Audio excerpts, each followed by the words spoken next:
The right to offend is not some pesky little part of freedom of speech that we have to put up with. It is the heart and soul and lungs of freedom of speech. It is the coursing lifeblood of human progress. It is the instigator of liberty and modernity and science and understanding. What a laughing stock today's student leaders are, that they can so casually dismiss the right to be offensive without realizing that their lovely, enlightened lives are the gift of individuals who gave offense. Offensiveness is not just something we have to begrudgingly accept. Offensiveness is the motor of human progress. Now broadcasting from the Right to Offend Media Studios in sunny South Florida, bringing you the latest in politics, current events, art, and pop culture. This is the Whitfield Report Live with Sam Whitfield. But giving offense is good. In fact, it's essential. Well, good evening, folks, and welcome to tonight's Monday edition of the Whitfield Report. Very happy to be here. I am your host, Sam Whitfield, evidently joined by the disembodied voice, Morpheus, who, just like a professional, hopped on to join me for this impromptu broadcast. Hey, Sammy. How are you doing, sir? Doing pretty good. How are you, Sammy? Not too bad. A little disappointed because a guest who I thought we were going to have today had to cancel. That's always a little, that's always a little disappointing, but things happen in life, and stuff happens, but that I suppose making lemons into lemonade, this gives me a perfect opportunity to announce something that you and Max already knew because I shared the news with you over the weekend, and I think we kind of knew that this was coming, but folks, I am very happy to announce that the Whitfield Report has officially been accepted into the Rumble Premium partner program, which will allow us to get even more promotion and help grow the show even more. So That's cool. very honored, to be a part of the program, especially since Rumble has been pretty much the only I shouldn't say the only platform, because we do multi-stream on Odyssey too, but I use Rumble Studio primarily for broadcasting, so like everything I do to run the show minus the pre-recorded podcast, pretty much everything gets streamed on Rumble anyway. So Right, they've been at home for the last couple of years. Yeah, so in a way we've already kind of been Rumble exclusive, and it was a bit of a grind for us to get to into the partner program, but we made the hours, and we got some more subscribers to the channel, so really thankful for everyone who did that. And I want to just announce that we're in the program, and I kind of want to announce what we some of the thoughts that I just kind of have, nothing concrete yet, but kind of plans that I have for the channel and the future of the show going forward. But first off, We're selling out, folks. Well, we're not so much selling out, as I like to say. We're some people might think we're selling out, but I prefer to think of it as we're buying in. Right? Right. But that's why I said it. Yeah, no. I can appreciate that. So, I guess, any initial thoughts before I go into the whole, spiel more? It makes me feel like I need to get the Bits and Bones channel into the fucking program too, because you got Max, you got. Yeah. And, we've got, Got the main show, and now just Bits and Bones is being a. yeah. So, anyway, well, I think, so here's the deal. We have to stream 30 hours a month. Basically anyone in the program, you have to stream 30 hours to get into the program, but then you have to stream 30 hours to basically stay in the creator program. And that's that's a lot more work than people might think. So, here's the deal. I've already gotten some questions about this from some fans who knew that this was coming. So let me just address the elephant in the room. The Monday and Wednesday shows are still going to remain completely free for everyone to listen to. I'm still going to be posting those on Spotify, on Odyssey, basically all the free platforms I have, and those will continue to be free. So I'm not planning on changing any of that.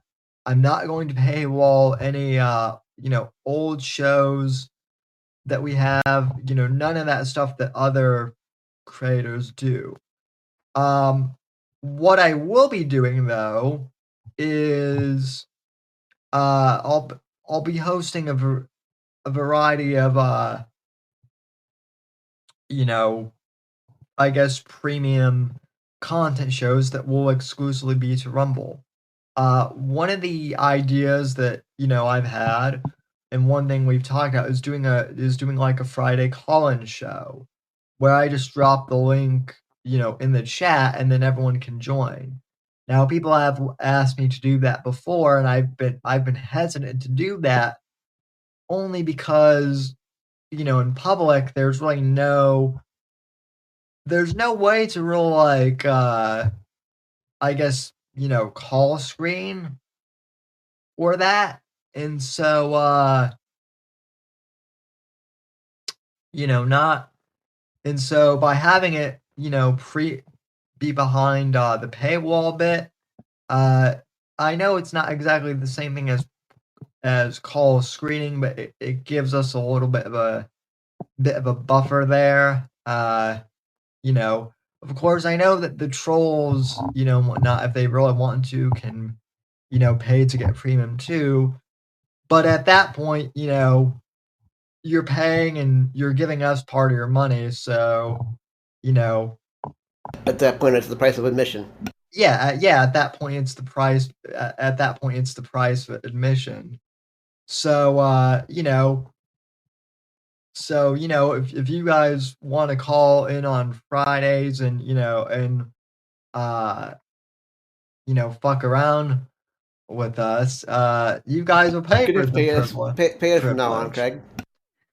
And well, I mean, Craig, has a bit of an exemption, and it's not just because it's not because he's Jewish.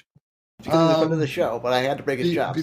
Yeah, because it's because he's a friend of the show, and it's because he's a doctor.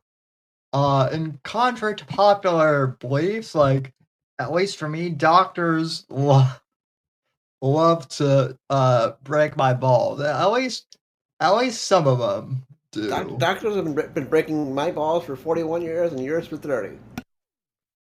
Well, that might not be the best practice medically, but I digress. But anyway, it had to be said. It had to be said. And so a call-in show is one idea I've had, for a while now, and this might be a good way to do it. Another thing I've wanted to do for a while is live reaction shows for like old like B movies and whatnot. And a lot of those are on YouTube, and they won't necessarily get like copyright violations or anything like that. I mean, if YouTubers can get away with doing it, we can too. That might be fun to do, like a mystery science theater. That's just one idea. Another one I've had is to do like a more in-depth writers workshop type of thing. I've talked with Eric Bishop and a few other people about actually doing like more of an in-depth show where we all like discuss our writing process together for those people who really want to kind of get into the minutia and the weeds with us. That'd be cool. It might not be fun for the average listener, but there are a few of us who we do. Should this fuck be fun for us nerds? We do brainstorm, and it would honestly be more like something where we all kind of like hop in, like, I mean, obviously it would be on Rumble, but the way we would do it is it would be more like watching like a Zoom call or like a conference call. So, maybe not necessarily entertaining as far as commentary, but for like Mort said, for the nerds, that would be fun. And then obviously as far as like the free content goes, I've still got to get 30 hours in, so I'll probably be doing lots of like best of shows and whatnot, some of which are audio only, but I'll be I'll be kind of going through some of the I guess stuff of the Whitfield report that is actually on the Wayback Machine, and restreaming that like for a couple hours a week. And I'm not gonna post the best of shows to Spotify or anything like that, because that's already on the podcast feeds. So why fill the feed up with redundancies? But it's those are just like a few of the ideas that we've had. And if I can get if either I can get like if I can either get like kind of like a decent rig for streaming games by Rumble Studios, or if Rumble will finally allow for or I should say if Sony will allow for the PlayStation to stream to Rumble like they should, Sony and Microsoft and Nintendo, then I will stream me poorly playing Kingdom Come, and Mort can laugh at me swearing all the time. That'd be hilarious. So yeah, well, you can't tell me that you haven't died a million times too, sir. I played the fifth, sir. Well, knowing you, you're just as guilty as me in that you like to visit all the houses. I don't know what you're talking about. Well, that's probably more like I didn't visit the elven bathhouses in Witcher 3. I don't know what you're talking about. Sure. I'm sure. I totally don't have a thing for elven ladies. Well, maybe we could get like some Alvin cosplayer to, come on the show and have, more interview them, for one of the episodes. Hashtag premium content, people. Uh-huh. And yeah, Max, this is a live Monday show, so I sent you the link if you want to jump in, or rather it's it's group chat. I should say one of the things that is cool about Rumble Premium too is like we'll be doing premium content obviously, but the good thing about Rumble Premium is if you subscribe, you get access to premium content from all across the site. So if you subscribe to Lies, Craig. Lies. yeah, total lies. I'm not trying to exclude you. I dropped the link. So if either of you two want to join in, feel free. Honestly, I think that I honestly think, Craig, if you really want my opinion, I think that you and Evan and Steve should start streaming on Rumble because you guys will make partner easily. But I know it's Evan's show and he has a setup. I do know too that they're supposedly be like working on a feature where you can use OBS and like connect it to Studio somehow, and yeah.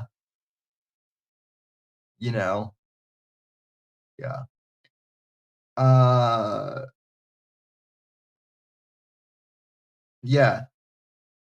Well, Max, you is in the creative program, and so am I. Yeah. No, I agree. Yeah, Rumble is going to be hopefully they've been working on like an integration to like I guess hotwire Rumble Studio to work with like OBS or any other streaming software, which I understand. Yeah.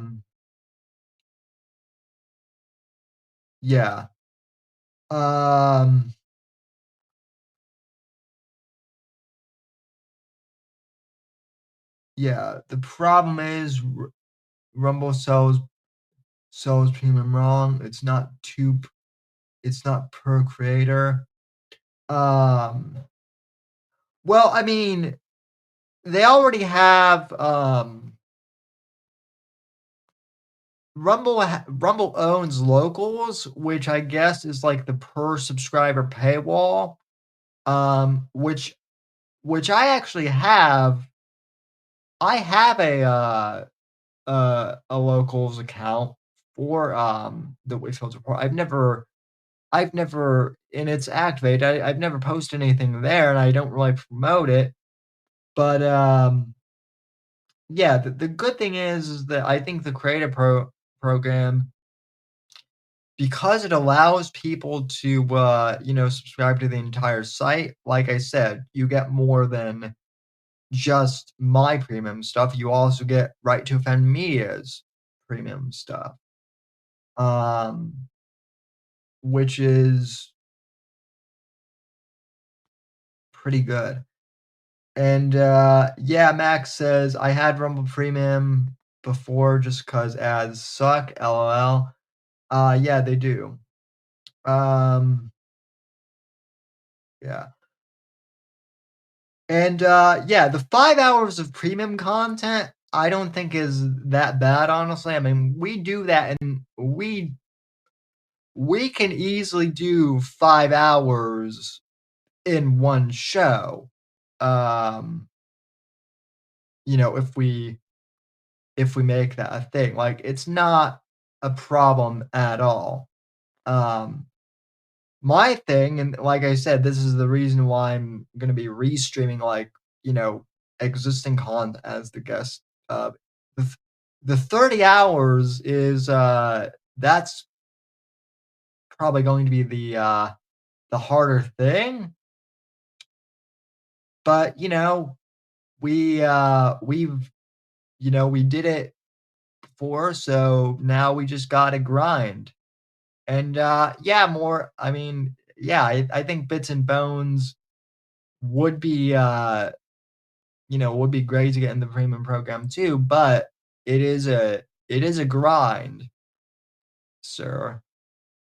So uh on the other hand, I mean, I guess you could do like coffee with Morpheus in the mornings or something if you wanted to. For me, it'd probably have to be a late night night owl vampire type of thing. Yeah, well, you and I are like night owl vampires. So, um,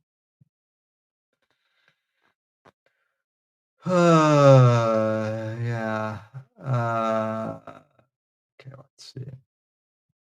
A coffee show is my bit saying, well, Mort's always going on about like how much coffee he drinks, though. So, I mean, I like coffee too, but French press hour with Mort. yeah, yeah. So Max is a percolator guy. Um, and Mort is a French press guy. Um, and I'm like just either a regular standard coffee maker guy or on occasion an instant coffee guy. Because I was given a French press during COVID for necessity reasons, and I swear by the fucking thing now. I I had a French press and I loved it. The only thing is they can be hard to clean out at first. Thankfully, I've got a nice metal one, so it's pretty nice. Yeah. So Stainless steel let's French see. press. Let's go.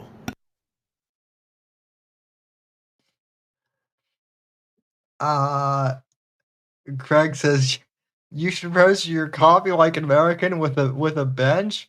Well, I mean, Craig, you're an engineer, so you can probably you and Steve can probably just like engineer coffee makers in your spare time.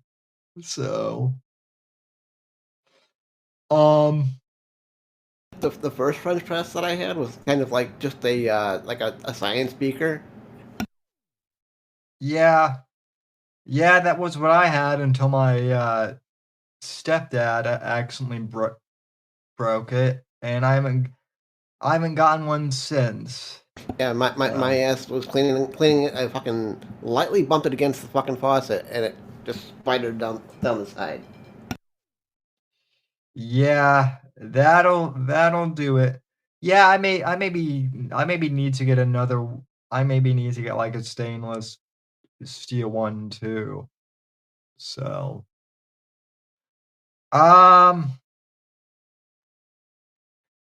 I mean, and like I said, I'm not going to like paywall the guest podcast at least for Monday. However, if guests wanted like do a paywall show, I'm not going to object to them you know doing that too. Um, so yeah, so that's kind of the announcement. Just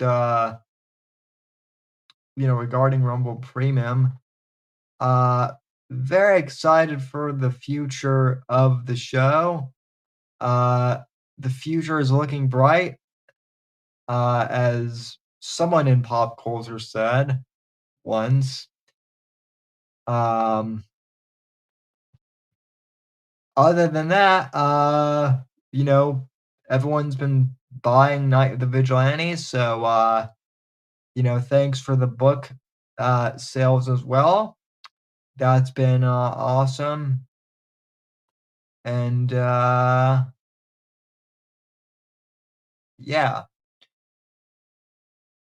That's Uh cool.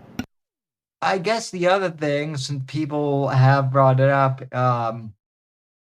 is yes, this isn't like really worthy, I guess, as like far as political news.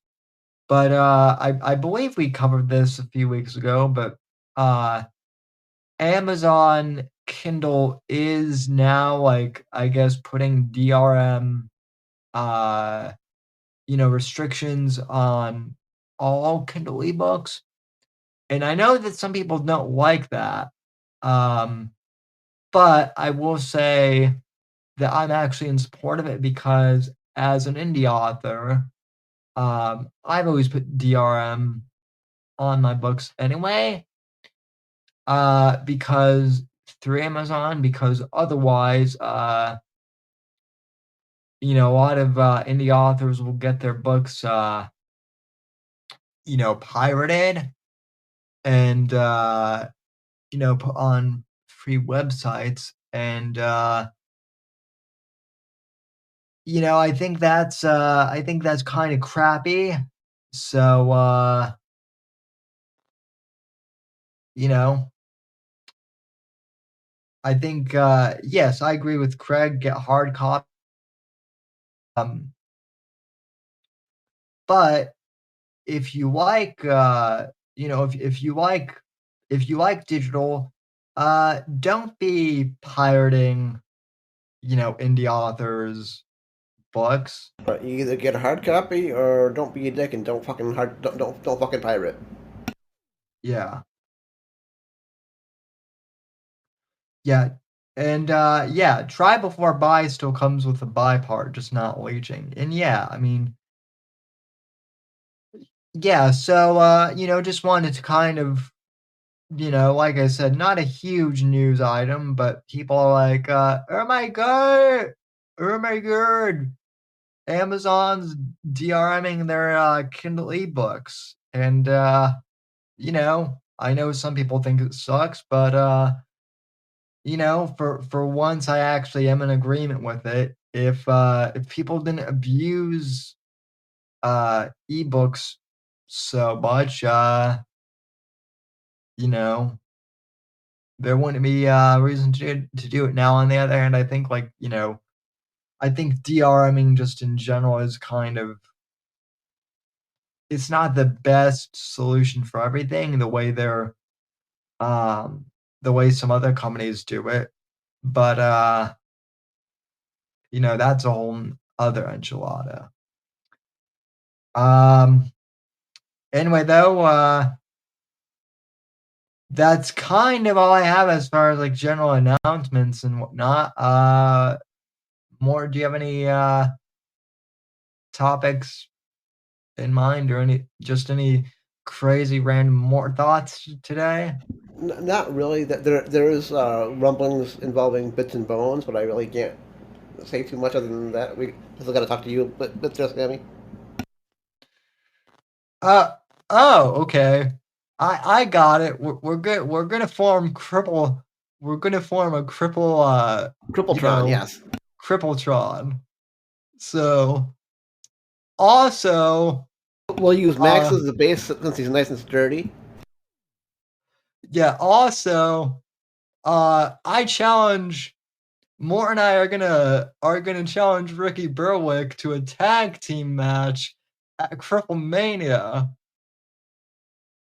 So And Ricky Berwick would normally have 33 and a third percent chance of winning, but Sam's not even going to try. So I've got 66 and two-thirds chance of winning. yeah. So also, the internet wrestling community, I guess, some wrestling account, I guess, was like got mad at Max's Vince McMahon bit. But hey, thanks for the views, I guess. Thanks for the interaction, dummy. So,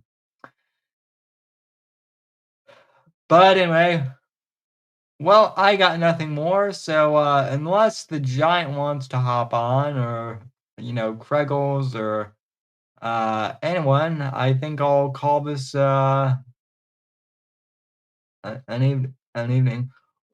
Well, Joe, we're going premium now, or as Kid Rock says, we're going platinum, which we will do that soon too. I'm sure. Well, as platinum as streamers can. So, also be sure to check out last night's Bits and Bones, where Fun we as always.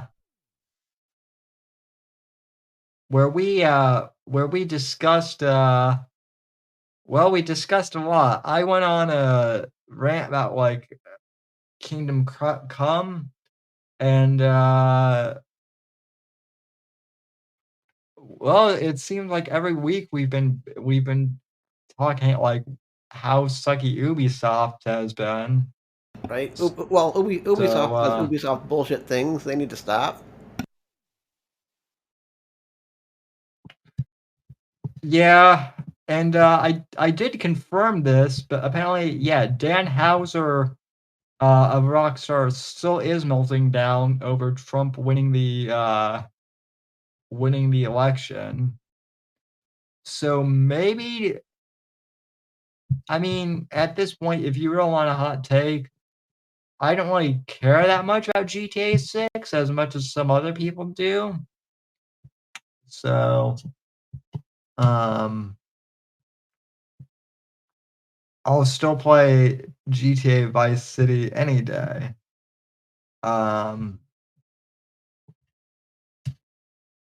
So, and yeah.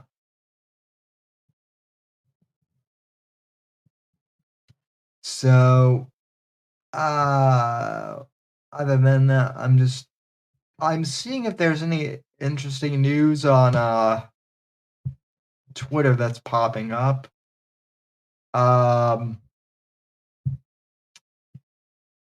Apparently people are mad that, I guess, Trump wore a navy blue suit to the Pope's funeral.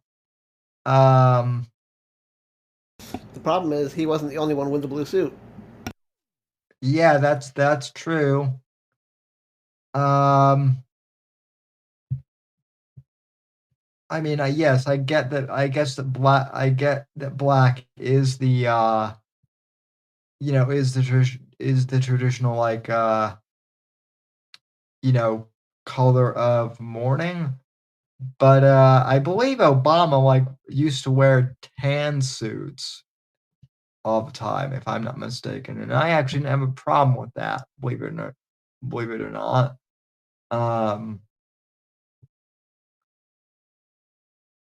I can say a lot of things about Obama's presidency, but the fact that he didn't always wear a tie, never had a problem with that actually. So,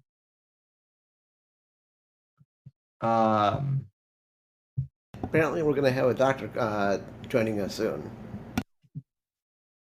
I saw that.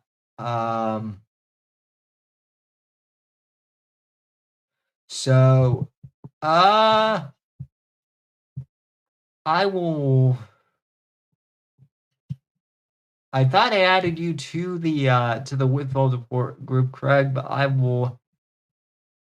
Oh, never mind. You found the link. Never mind. Evening, Doc. What's up? How's it going, guys? Pretty good. Not too bad. Sweet. I get to do triple today. Did I miss an episode of the Pink Untitled podcast last night, or have you guys? No, we're waiting until like Wednesday. So I'm guessing you listened to a previous episode and you got to hear about how I intelligently used my bedside table as an alarm clock. Yeah, For that's a wake up. That talk got a wake It up works. call. Yeah. So Yeah. the problem, of course, is the reset time on that. So I got surgery on my hand Friday. Uh-oh. Oh wait, so unfuck my you're hand. you're also crippled, at least temporarily. Oh, yep. So what you're saying is you're now a crippled you. Yeah. Oh, I've been that before. Yeah, but having hand surgery is Yeah, I fucked up my fifth metacarpal pretty damn hard, so we had to undo that. So post ops tomorrow. I think we're gonna try and do a stream Wednesday night for an episode. I don't know if you if you have to type stuff a lot for. Well, I imagine you do. Yes. Like reports. If you haven't already, I'm sure you have. But I mean, dictation is basically built into computer. Yeah. No, I tried. So. It's funny. It's like I used to have all kinds of fun, just getting myself sat down to write reports and stuff. So I've tried the whole Dragon software, all that other nonsense before. I used to use Dragon when I was it's ages ago. Yeah, I used to use Dragon ages ago, and it was a pain because when I first started using it, my I hadn't quite hit puberty yet, so it was always, I see where that's going. It was always a pain because I would always have to recalibrate it like literally every 2 weeks because my voice would change and it would be it was a pain. I don't think people appreciate, like, I know that dictation on your phone isn't perfect, but it's light years ahead of what it used to be so trash. Oh yeah. Yeah. And I would really have to speak in the most monotone voice, and now it's just the opposite. Now if you don't inflect somewhat, it won't pick up. Yeah. Anything. No, it's worse for if you have to do anything involving domain specific literature. You have there's the vocabulary changes and the software is not designed for that. So yeah, I know that I know that they used to have dictation software like specifically for the law and medical fields. Medical would probably be slightly better, but I mean it's the same kind of shit. You just different. Think of it like this: the lookup table that it has to work against.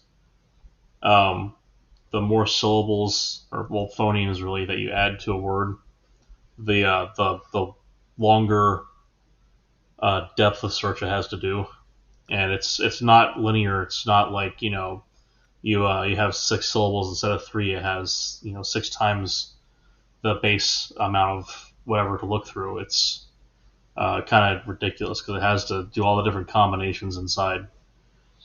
Because you can have rejection of certain syllables within a word, and like as like a pause syllable, like a or an So it has to go through those, and the search space just balloons and it goes to crap as far as performance. So they typically don't tune things to match a wide enough vocabulary to be of much use for me, which is fine. I'll get back to typing as I need to. It's This isn't permanent, thankfully. I was Yeah. already fucked up enough trying to use my hand before I got the surgery done on it. That was fun. It had like full fucking crossover on the knuckles. Like if I tried to make a fist, my pinky tried to reach my forefinger. That was just not good. Ooh. Yep. Yeah. So they put a That, plate in there. We'll see what yeah. That happens. that must have that must hurt. Well, if I Well, remember like I said, woke my ass up. Yeah, well, if I remember correctly, you said that you used to play lacrosse in college too, right? Yeah, high school and college. Yeah, so I imagine well you were probably smarter than a few of my friends who played lacrosse, but a few of them got like seriously injured playing Uh huh. lacrosse. So So imagine playing football with pads that are made out of cardboard instead of like thick foam, and then you get to yeah. beat the ever loving fuck out of each other with titanium sticks as hard as you want. Oh yeah, yeah. No, I've seen That's I've I played defense, so I was the big guy who like crushed people on the other end of the field. yeah, yeah, no, I've seen rugby matches. So Yeah, and rugby is like lacrosse lacrosse. matches. Rugby is a different level. Rugby is like, okay, let's go ahead and strip out all of the protection like they do with lacrosse, and then we'll get rid of the sticks and just let them rip at each other. Don't even bother having a fucking goal. Just beat the shit out of each other. Go. Yeah, yeah, I remember a few years ago some Brit was talking about how violent the NFL is and someone Oh, it's so padded. yeah It's and cushy. I started playing high school football after. It's funny. I broke my foot my last season playing lacrosse in high school, and so I come out in spring. Like, you know what? Fuck it. We're just bringing football back for the first time in like 15 years to our school. I'll try playing. And I go out there on a fucking broken foot, and I'm playing with, we put all the pads on and shit. Like, what the hell is all this extra stuff? And I couldn't hack it because of the foot. It's like, the guy grabbed my fucking grill after I did some ball drill, and I guess I got up just a hair slower than he wanted. Fucking grabbed my grill and my helmet and started shouting at me and threw my head to the side. It's like, I'm fucking done with this shit. ooh yeah It's like, I'll go play a sport that I enjoy in college, and this guy can go and suck a dick. yeah Funniest thing, that his name's Coach Jericho. It's like, all right, buddy. oh yeah Guys, like I've never seen this guy until he shows up that year at our school. Like the PE teacher was one of the coaches, and like he and I were really cool. It's like if he did that shit, I'm not playing. You guys have a great season. I'll be on the sidelines. I'll cheer for my school, but that guy can go suck a dick. yeah the yeah it do be like that It's um crazy how people can just like demotivate. Like I'm not saying I would have been critical, but like we already had a shallow enough field when it came to playing lacrosse. Like we're playing come to play football. We're not going to have like 3 or 4 strings deep, and you're throwing players away who are from a sister sport to it. That's just a silly thing to do. People are weird like yeah. that. Well, I remember there used to be that show, and I mean it was a movie too, but Hmm. Friday Night Lights about Yeah. high school football in Texas. And Hmm.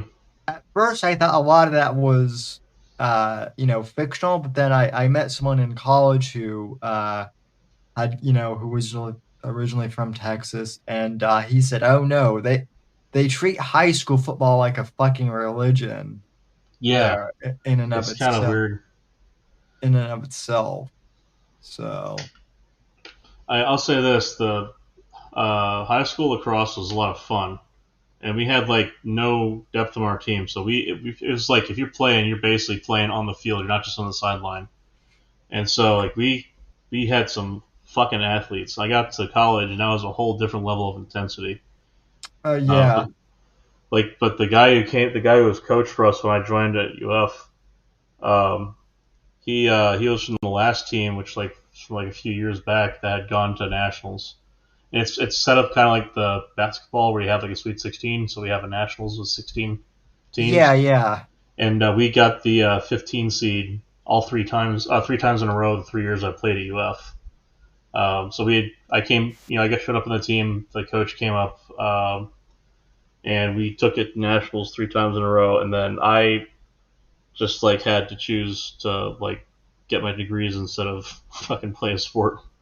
It's like I'm not, and keep in mind this is club sport at UF. It may as well be D3, but like it's club sport.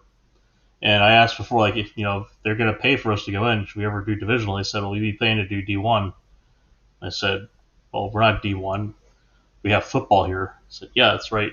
Every time the football team at UF gets a fucking sweat rag, women's get a new sport. It's kind of ridiculous. Like, they spend so much money on football there. It's outrageous.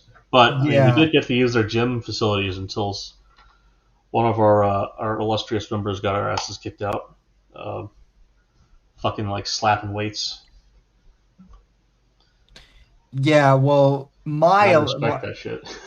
my alumni USF actually made the news a few years ago because I believe it was USF that had a lot of the trans oh, okay. stuff in women's sports. They And made the news in the smart way, in the yeah, best way possible.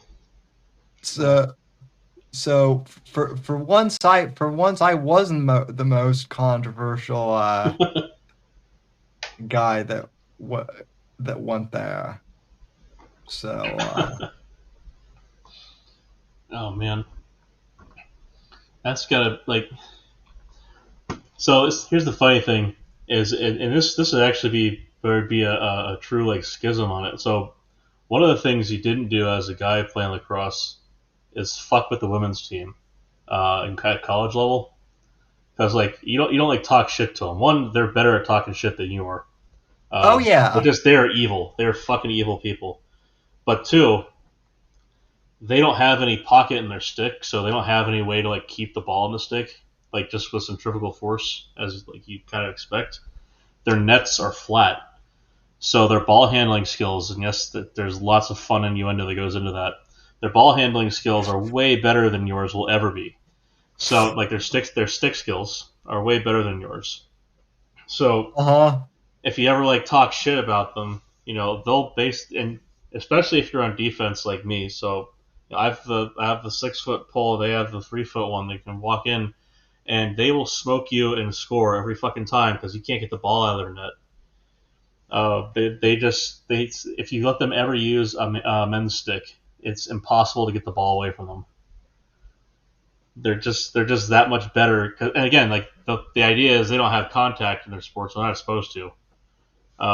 So they're supposed to just like knock the ball out of the stick, and so they're supposed to be easier to knock the ball out of their stick. But they just have to be that much better than you at playing, with the ball skills. Yeah, that is true. But even so, I mean, those are women that I would not necessarily want to fuck with either. Well, yeah, they also do actually have contact. I mean, they're not supposed to, but they do. Oh no. Now, most of them were really cool with us. This is really funny though, because like they had this insane reputation. Like they're just a bunch of angry harpies who can destroy you on the field and just emasculate you in front of everyone else. It's like, well, I'll leave that alone. You guys have fun with that. We'll just hang out at parties, I guess. Yeah. No, it's it's not a smart move necessarily to mess with them. So yeah. Also, I think maybe you covered this, but I did see that Dylan Manvani is thinking about leaving the Dylan country. Manvani, he's leaving the country. Bye-bye. Where's he going? What planet is he going to arrive on? How's the weather there? You gonna go to Canada or Europe? Oh, speaking of Canada, they're having an election, right? Correct. Yeah, Yeah, Isn't that great? Where it's like it's such a big news item for the rest of the world that we don't even know if it's happening. well, Canada is just that important. I mean, Is Canada really a country though? It's the 51st state. It always has been. yeah. Well, I mean, here's the thing. Like I mean, people get mad at me when I say this about California too, but Well, they're it not even a doesn't. state. It doesn't really.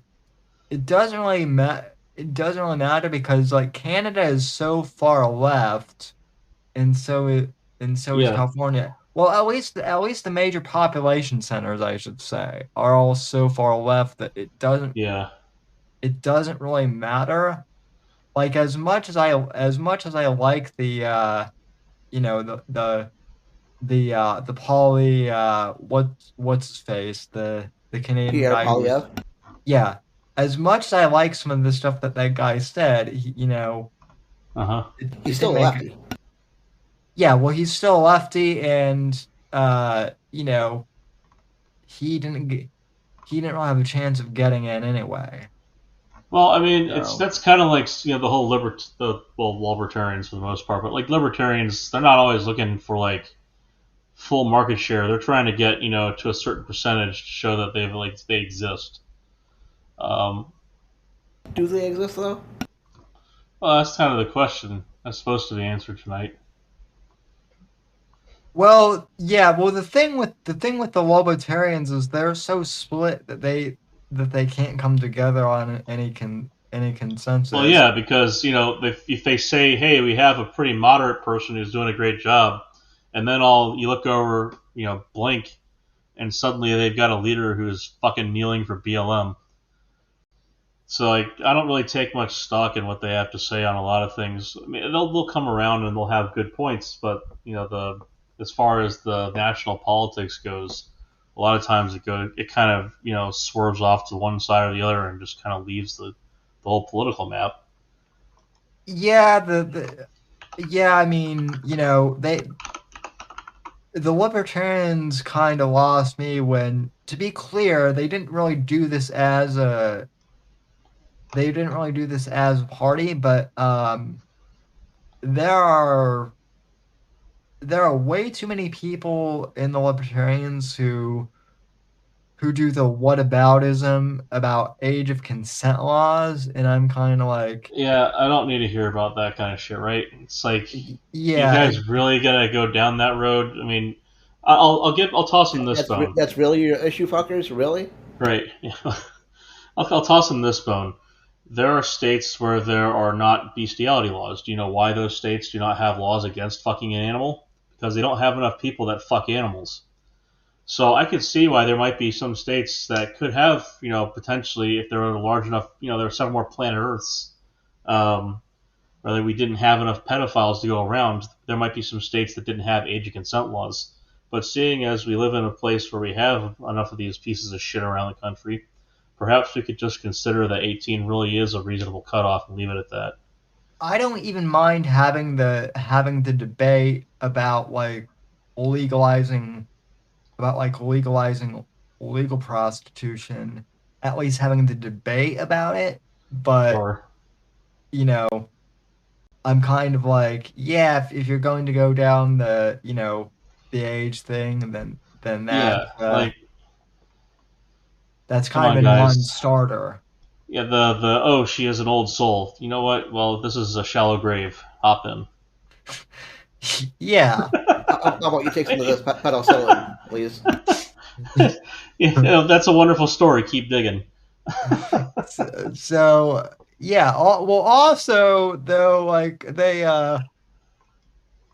also though they elected, they the guy who's their head now is also the one who is like who also like unironically kneeled for the vaccine, Hmm. uh you know jabby jab stuff. So it's Right. like, yeah, it's like, Look, yeah, say what no, you will about that stuff, but I think it's really easy to have a very straightforward and principled position that doesn't rely on whether or not whatever your beliefs are about the vaccines.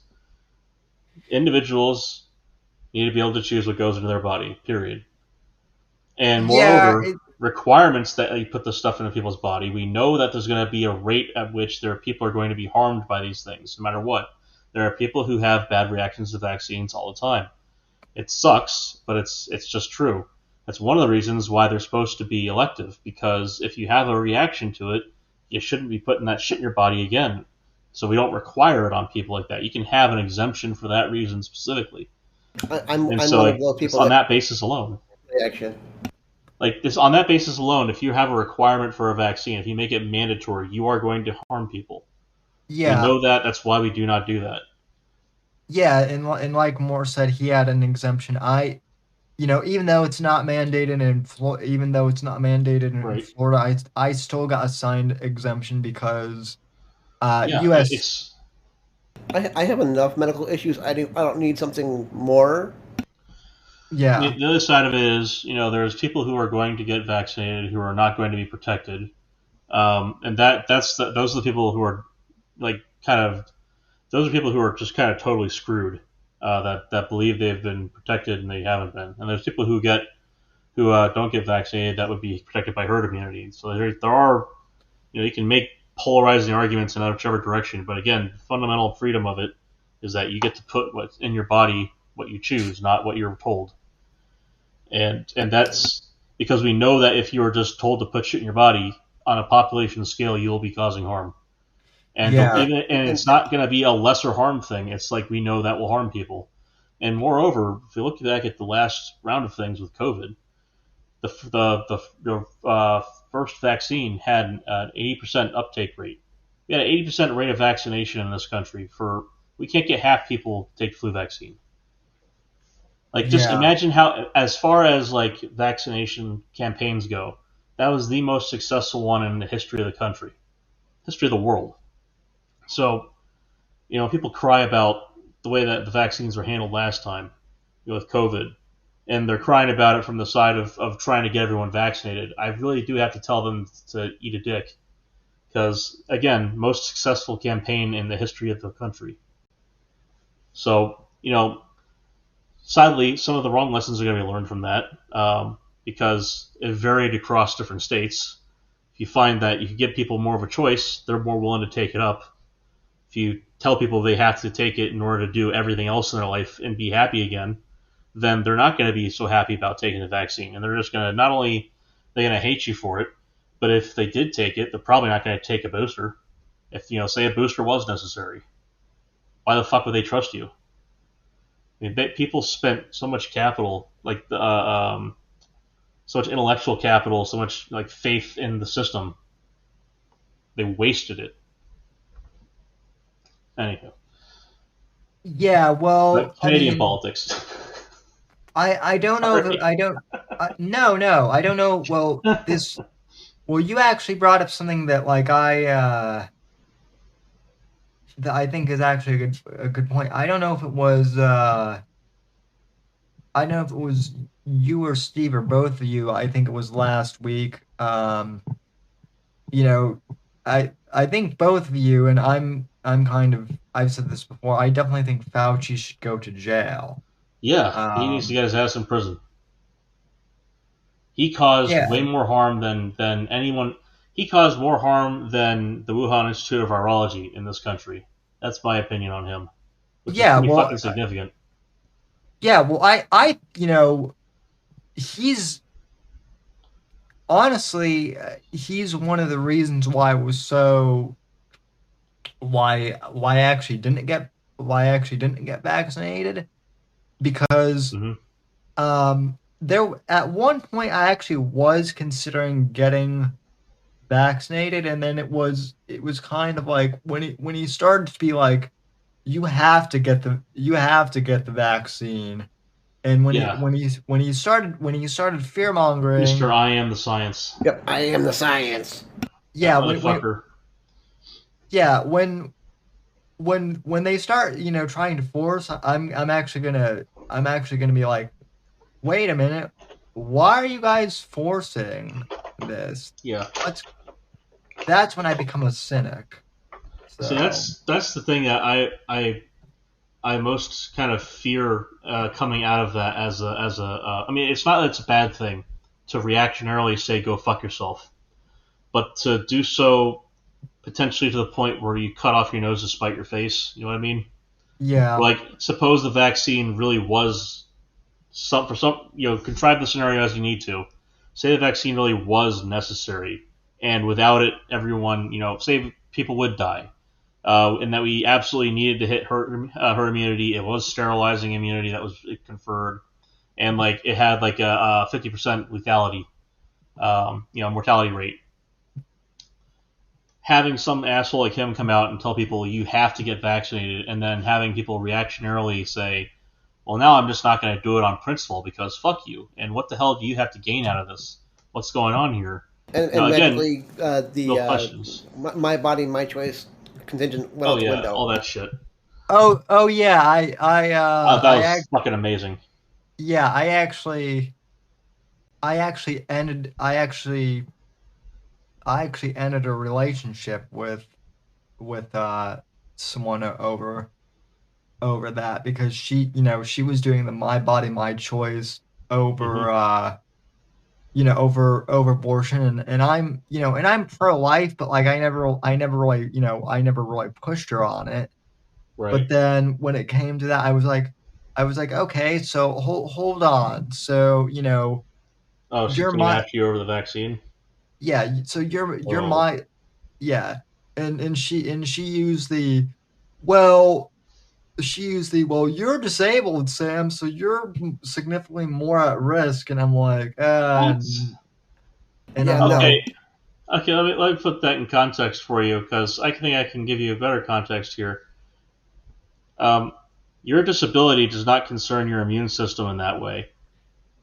I have no, an actual immunodeficiency, and I wasn't as at risk as that would imply. Like, that's just, and this is where, like, when we had all these discussions prior, if you remember us talking about these things, I said, talk to your doctor; they know you best, yada yada.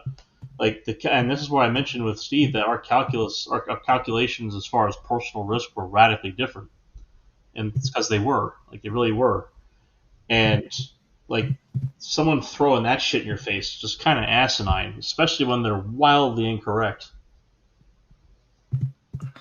yeah, Unless you've got something else that you've got, and I'm not saying you need to tell anyone, but like if it's just what you've mentioned publicly so far, like that's not the same. It's not like a vaccine is not going to be the thing that makes the difference there. yeah. As far as I know.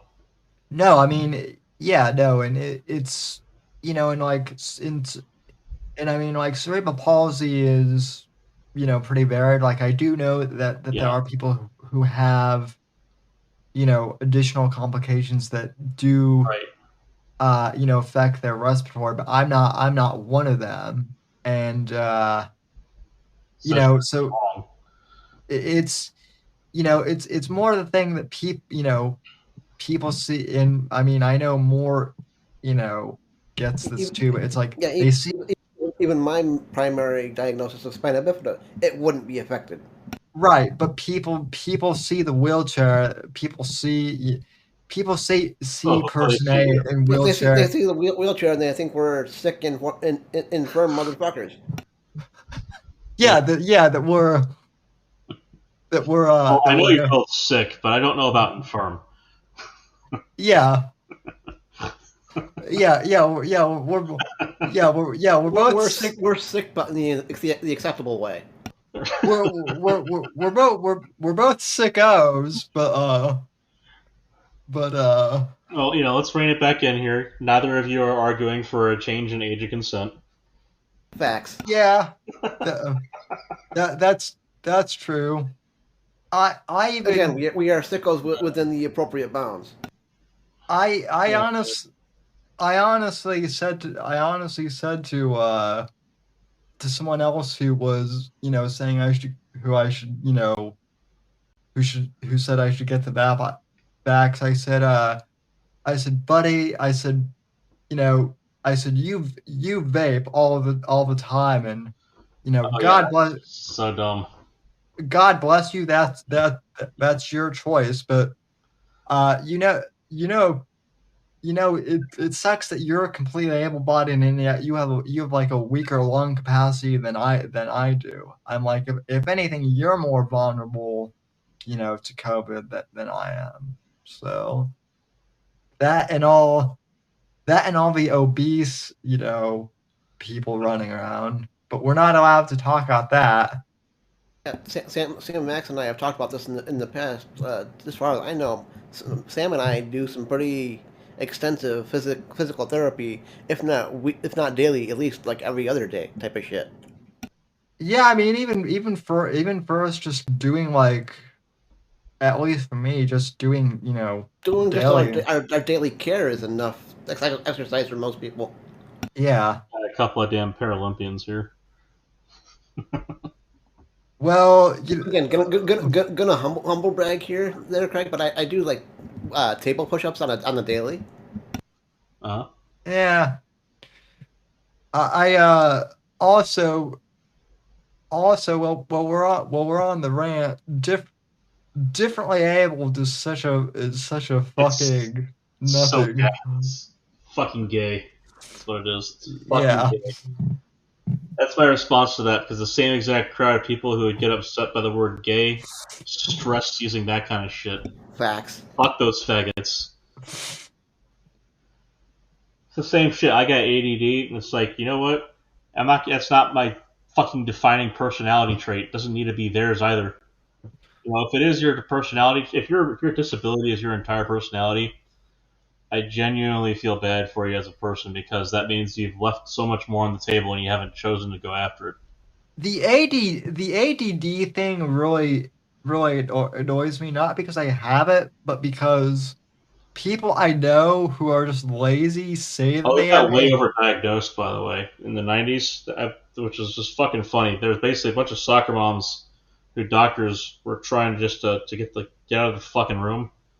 So, stop wasting time with all this shit. And they basically just gave the diagnosis of their kids. Way overprescribed Ritalin, way overdiagnosed ADD, especially ADHD. Yeah. And that like we're seeing the same thing already. Like autism, I'm not so they broaden the definition and they have better diagnostics for detection now. But then there's also a group of people that are basically insisting that their kid has autism, and like there's an overdiagnosis issue with that going on as well. It's not Yeah. the whole RFK thing is going to hilariously backfire as far as that crowd goes, because it's a real issue and it has nothing to do with fucking vaccines. Sorry, Andrew Wakefield went to jail for a reason. But like, yeah, there is a bit of an overdiagnosis issue, and it happens. There's always a fad that goes on. The whole trans thing, we already saw that. The fact that a whole lot of trans kids, if you call them that, are the social contagion issue landed on people who are particularly susceptible to it, namely autistic kids, is really tragic. That's something. I saw something this morning where I guess NHS over in England is now testing all the kids who are have been claimed as trans to see if they're autistic or if they have ADD, or if they're part of I guess what they call a neurosusceptible subpopulation. And someone said they weren't doing this shit already. It's like, no, they fucking weren't. They didn't want to. That would have ruined the entire argument they had at the time, that they're just born that way and they're truly in the wrong body and there's no comorbidity that explains it as a social contagion. Yeah. That whole thing is it's not just an issue where, like, if you have a trans kid, what that really means is you have like a truly fucked up parent, like a narcissist or a Munchausen by proxy. Like, there could be other stuff going on. It's just at the same time, that population of parents has always existed. The ones who just want their kid to have an excuse for being weird, or being, they want to have their kid have an excuse to be special in whatever way that they can't be. And that's terrible, because that really fucks the kid's life up. But you see that with overdiagnosis as a fad. There was ADD in the 90s. You had autism kind of already. Then you have the whole trans thing. And you're going to see autism happen again with the whole counterculture pushback on it this time around. There's going to be some other weird thing that's going to come up in the next decade. It has cycles to it. Oh yeah, I'm sure. And it's just sad that the kids get screwed over in the meantime, and more importantly, that you then have the stigma that gets landed on the people who are truly affected by it, and that sucks, you know. And I'm not going to go woe is me on that, but at the same time, like, it's kind of fucking annoying.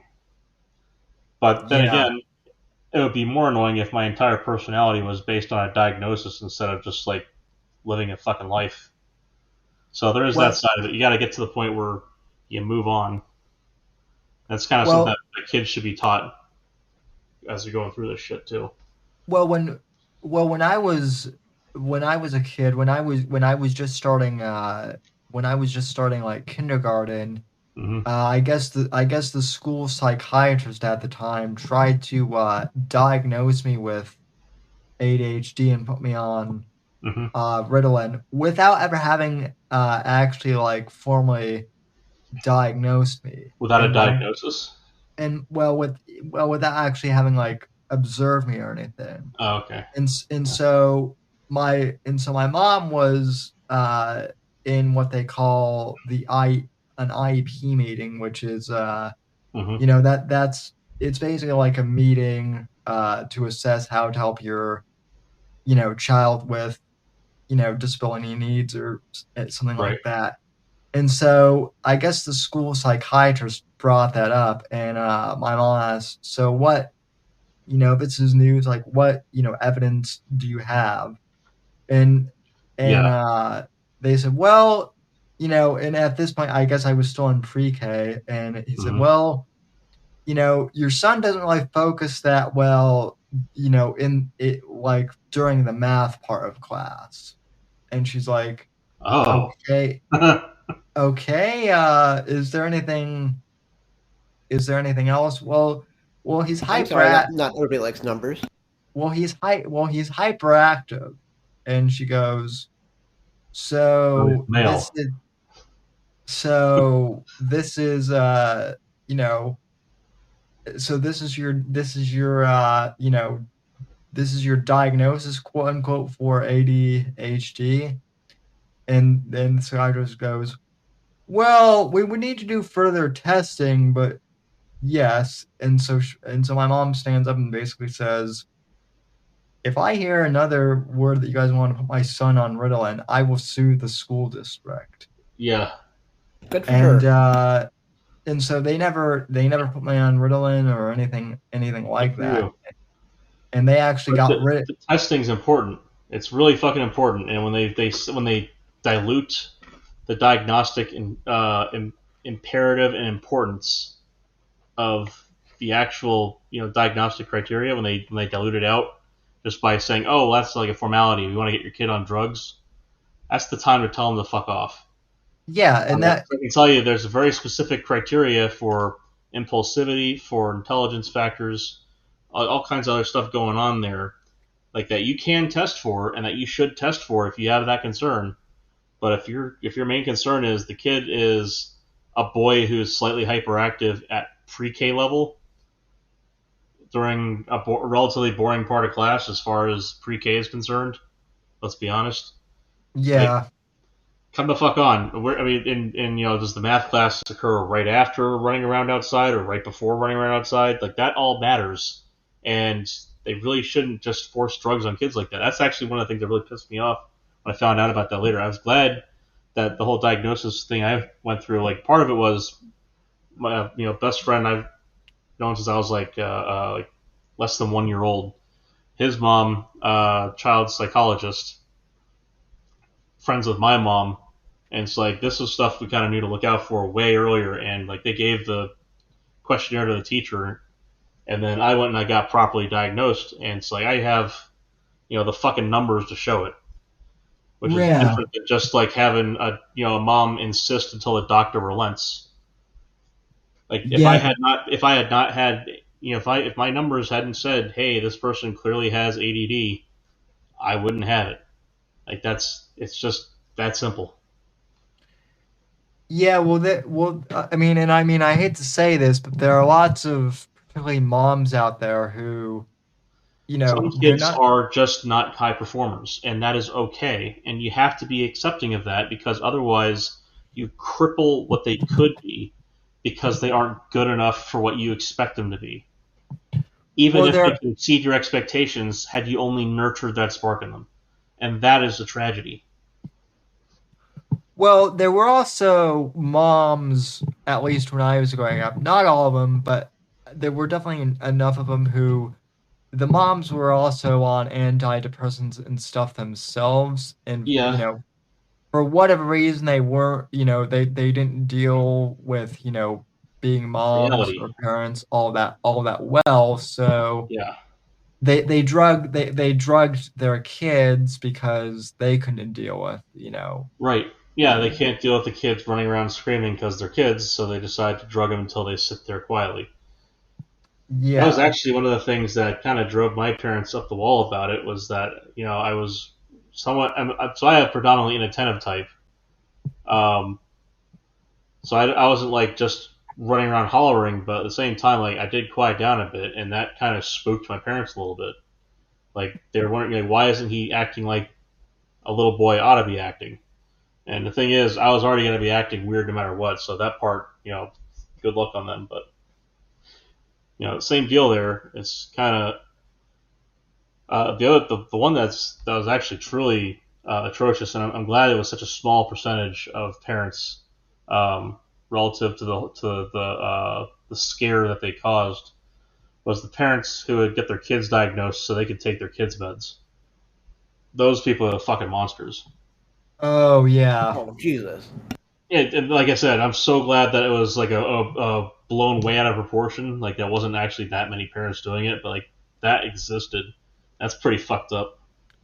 Yeah, well, there was also this wasn't necessarily a thing with parents, but there were also like I remember a few years ago I read that there was a story one of the anesthesiologists at the children's hospital actually Uh, got arrested they were because the anesthesiologist was actually like taking the supply oh, for oh themselves, man. and Oh, unfortunately I'm pretty sure that happened to me holy as shit. a kid because I had to go in for a surgery for something when I was about like 3 or 4, and Uh huh. I could feel the whole thing. So Oh fuck. Yeah.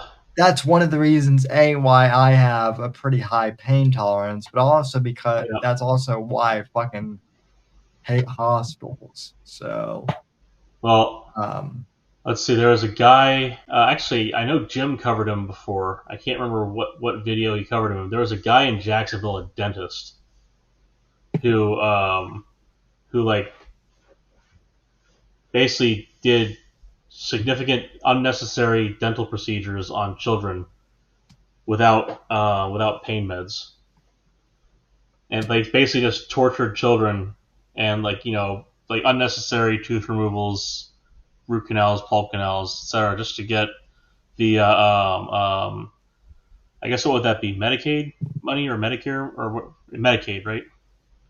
yeah, yeah, Medicaid. Yeah, I guess he was doing it as a Medicaid scam, yeah. like just to do unnecessary dental procedures on kids, and eventually he got caught. But like that's just like yeah, that's just what you reminded me of. Is there's like, and that was in Jacksonville. I'm pretty sure that was Jacksonville. It was Jacksonville and another city, but they caught him in Jacksonville. Glad they caught him. Fuck. Yeah, Yeah. that was ages ago, but like, goddamn. Well, yeah, well, I mean, dental, I mean, you know, nobody likes going to the dentist to begin with, even Yeah, for like, whole you know, generation of kids in Jacksonville are totally fucked for life as far as dentists now, right? Just like I'll take yeah, I'll take all the bad teeth in the world, just never going back to that place. yeah, That or they've got 30 pearly white, perfectly brushed teeth for the rest of their life. yeah, no, I've only ever had like one cavity in my life, and I didn't get it until I was about 25. But even so, it was in the very back, and I made sure that was the one time where I made sure that they gave me like plenty of you know, I don't know if it was Novocaine or something, but Yeah. yeah, Well, Joe, you're people who do weird. dentist, people who opt to do dentistry work without any sort of anesthesiology, I think they're the same people who like pain. So Well, I mean, I'll put it like this: like uh, I have a high pain tolerance and a high pain threshold. It's like, which is partly the reason why I was able to set my hand before I went to the doctor the first time for this round of stupid. Like, so and it's only a cool thing when you're like in high school and you're doing dumb shit with your friends to see like who can deal with the most pain. Because the rest of your life after that, it just gets you in trouble. Like, doing dumb shit like going, oh, I don't need my crutches anymore. I don't feel any pain when they tell me I should be feeling pain. And then you find yourself back in crutches because it doesn't yeah, matter if you felt the pain, you still fucked your leg up. So, like, I went in and out of yeah, crutches several times in high school because of that, just dealing with my knee. And, like, again, like I said, it's cool and all for like 5 minutes. Like, yeah, man, I didn't feel that at all. And then, well, that's still broken. I guess we'll have to go get that fixed. That'll take forever. Yeah, yeah. both the I high don't think tolerance is good, but the threshold part really fucks you up. Because the tolerance, you can like get stuff done, but at least it hurts. The threshold is like if you just don't feel it yet, not good. yeah. Well, that happened to me too. There have been a few instances where I've like banged my knee getting in and Hmm. out of the shower a few times, I could see that happen. and Yeah. I've never even felt it. Huh. And That's not good. and then so like I rarely ever wear shorts, but when I do, I remember one time my knee got pretty bruised, and my mom pointed out, and I was like, "Huh, I didn't even know Yeah, it was that's bruised." the threshold So, thing, and but it's like I said, it's cool for like 5 minutes, just like all right, I got a story or whatever. But like later on, you go, well, how often do I want to deal with this shit? It's kind of it's another chore in the day. yeah, no, the wild thing is when I actually when I got COVID about like Hmm. 2 years ago, I got it I got it really bad because I at first I thought it was a flu, but it was full blown COVID. I had the worst Hmm. uh back Got pain, Delta.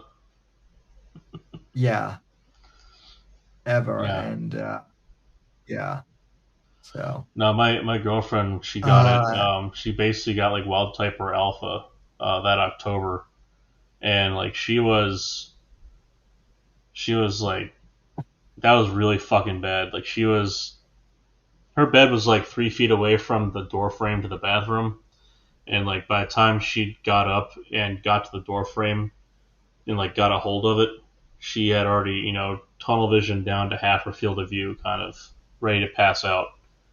It's like it was fucked up. I'm glad that it's like as a yeah, disease, it's kind of like it's gone more endemic and it's kind of milding. It's tapering itself out towards a milder disease. Uh, it's one of the reasons why I'm yeah, actually really what I'm really more fearful of is that we'll have a response kind of the way that we had this last time with COVID if we have something like Ebola show up, and like we should absolutely have an overreaction to that shit and stop it in its tracks instead of just let it in like we did last time. Because that was fucking stupid. We could have shut shit yeah, down so much harder at the borders, not internally, but like at the borders where it's more appropriate. So much easier to do it that way yeah. than to Well, But try and that was control it racist to do internally. that. Yeah, exactly. And even though it was Americans coming back from China, not just Chinese people. The whole Hug a Chinese campaign in North Yeah, Italy, well, that was the dumbest shit I've ever seen. But yeah, I mean, we had evidence that it was also circulating earlier than they said, back in October of 19. So like, there's all this, and it's funny now. There's that great video that's circulating around, and I mentioned it to I think Bats earlier today. Like there's that video of with Colbert and Stewart, and Stewart's just mocking the name thing, and the whole point of it was for Colbert to be able to mock the people who noticed the similarity between the Wuhan virus and the Wuhan Institute of Virology, right there.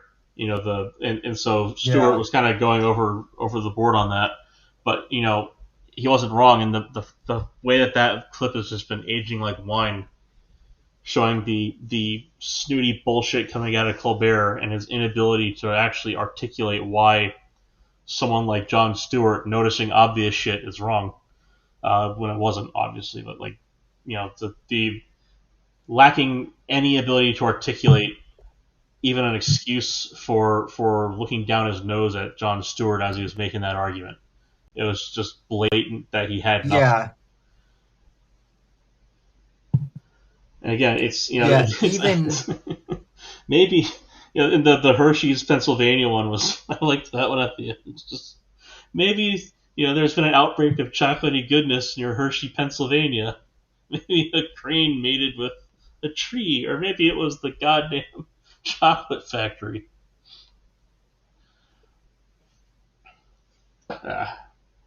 It's one of those things yeah. where like you're right, and like Well, it's just fucking stupid that you have to deal with some of this bullshit, and there's people that I'm sure are either too embarrassed or too entrenched in their belief to bother bringing this topic up with me again, because I'm gonna tell them I was fucking right. I mean, I don't do it in a way that's particularly cruel, but at the same time, at a certain yeah, point, I am gonna go ahead and take that victory lap, motherfucker, because I got so much shit blown back my direction over it. yeah. Well, I mean, I've thrown it back.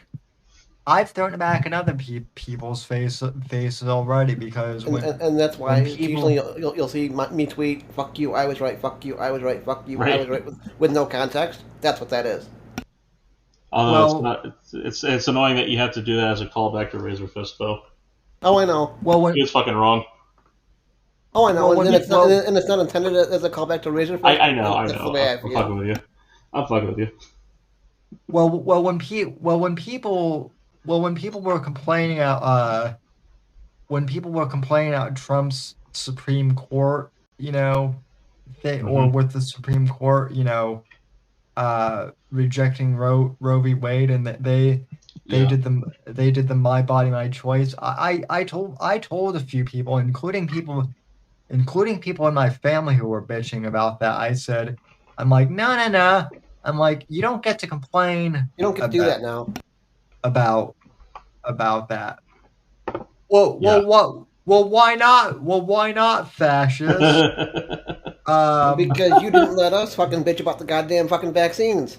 I'm like, yeah, because I'm like, yeah, I'm like, yeah, because I'm like, yeah, because some of you motherfuckers, like, literally called me and berated me about not getting the COVID vaccine, and then when I finally did get COVID, you were like, I told you you should have gotten the vaccine, Well, that's a test of which one. That's a test of one on one. I like it's. See that pisses me off because that is such a ridiculous declaration of scientific ignorance, especially surrounding vaccination. When someone says, "I told you you should have gotten vaccinated," it's like, well, the thing is that it was supposed to maybe lessen severity of symptoms, not necessarily going to be sterilizing immunity and prevent me from getting transmission. it's It's just also holy fuck. it's also a really shit thing to say Yeah, though too. especially if someone's sick and if you give a fuck about them. Yeah, I mean, I mean, like, what? I mean, listen, I mean, you know, I have family members who are chronic smokers, right? But if they got lung cancer, never would I ever in a million years say, oh, You too shouldn't have bad. smoked. You smoked for 40 years, so Well, it's not even like you knew you were gonna get it. It's like you smoked for 40 years and now you deserve to get it. Like yeah, that's the kind of sentiment that it's given off. yeah. It's just kind of it's kind of fucked up. No, Like no, and then what was even better was so again, this is a medical show, so just want to preface this. This is just my experience, but this is his doctor's advice. Thank you, I Dr. Whitfield. I actually did take ivermectin, and Was it it at your did doctor's prescription? yeah, yes, Okay, well then you sought medical advice, you were prescribed a treatment, and you took it, and you felt better. yeah, I'm not seeing where any of this is inconsistent with the rest of what we've done for like hundreds of years now. yeah, and I also got some of those IV things too, basically Hmm. whatever, basically some of the stuff that Rogan But did. you listened to your doctor, and your doctor said this is what you're gonna do. He said, "Okay, doctor," and then Yeah, you felt better because your doctor prescribed your treatment, and your illness resolved. yeah, and Which is so great. but then people were like, oh my God, you did the Joe Rogan thing of taking ivermectin, and I'm like, yeah, and it made me feel better. So and now But I've got again, he got prescribed medicine by his doctor, and then his yeah, disease abated, his illness resolved, he felt better. You didn't show up to your doctor and say, "Hey, look, I got this tube of apple horse paste. I'm going to go ahead and take this stuff. Would you like to give me a prescription for it?" He said, "Doctor, I feel sick." They said, "Oh, we gave you a test. You had COVID. Here's the drugs we're going to prescribe to you to make you feel better."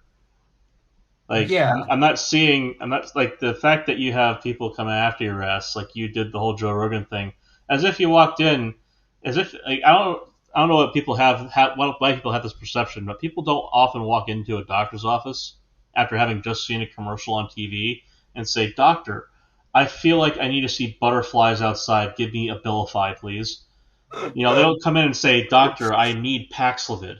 They come in and they say, "Doctor, I feel sick, and this is the illness. These are my symptoms."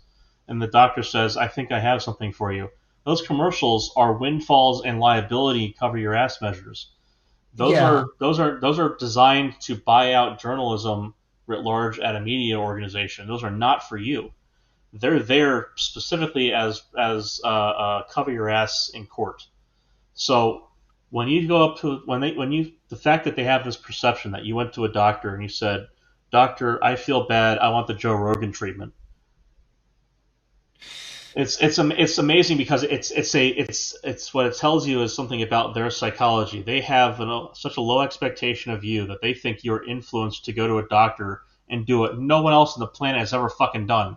Tell your doctor about an ad you saw for a drug on TV, and then expect to get treated with that. yeah. It doesn't happen really. Although although to be fair, with the amount of drug commercials on TV, uh, Sure.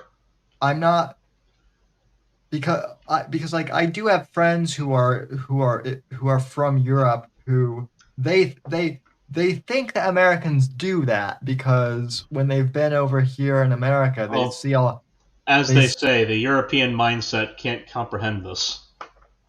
right, But, but no, but as propagandized as we are in the United States, we're also a bunch of cynical pricks.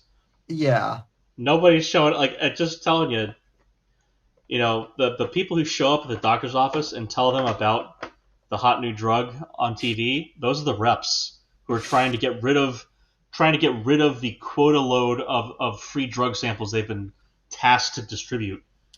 That's why if a doctor ever says, "Well, I got some of these free samples," and pulls them out of the cabinet, they're trying to get rid of some of the crap that they just got thrown. Yeah. so that they can make some more. Because like they can't just like throw that stuff out. And to be Now, fair, sometimes it's a good thing because sometimes it's like, hey, here's a free sample of a drug that's actually effective. But sometimes it's just like, hey, here's effectively a fucking placebo. We don't know what's gonna do.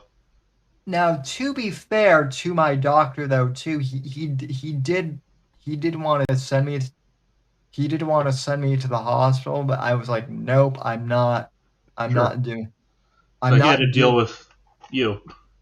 I'm not doing that. So what else? Uh, What else have you got? And so yeah, then he basically did. Yeah.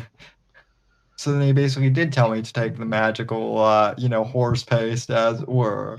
well, that's the And funny thing is that whole entire thing. You know, the genuine anger that Joe Rogan showed is basically reflective of just about everyone else who's ever understood what ivermectin was before COVID. Like it's prescribed way more to humans than it has ever been to horses, yeah, than it's ever been used by horses, let alone fish, let alone anything else. Um, it was designed as a human drug. It's been prescribed as a human drug for fucking decades. It's well established with its history. Like the fact that they decided that this was they gave ivermectin the fucking McDonald's lady treatment. They fucking decided that this was going to be their route for telling people to use a different kind of drug. And frankly, I'm curious about is what PR department, what PR team was involved with the mass messaging of that, because that shit just screams. So the McDonald's lady is the one who had the hot coffee cup land in her lap. right, yeah, That was 200 and that liquid was like 210 degrees Fahrenheit. It was boiling hot water. And if you've ever held one of their coffee cups, they're made to withstand like 150 degrees. They're thin paper cups with thin like cardstock as the little heat mitt, right? right, They're flimsy as hell. So if you're handed that and it has boiling water in it, it's gonna fucking hurt. So when she dropped, like, she had to have a labiaplasty to unfuck like her entire genital situation after that. ooh, It's the fact that we all remember her as being some kind of a joke, because she won like $12 million or whatever, dropping hot coffee in her lap at a McDonald's, is because they paid a PR firm to smear her the entire time, and because her lawyers were competent lawyers, they told her to shut the fuck up. So she never had a press conference to come back at that. She did the smart thing and basically got to the point where she was able to settle it and get some money and like fix herself. But yeah, the public zeitgeist was set because of that.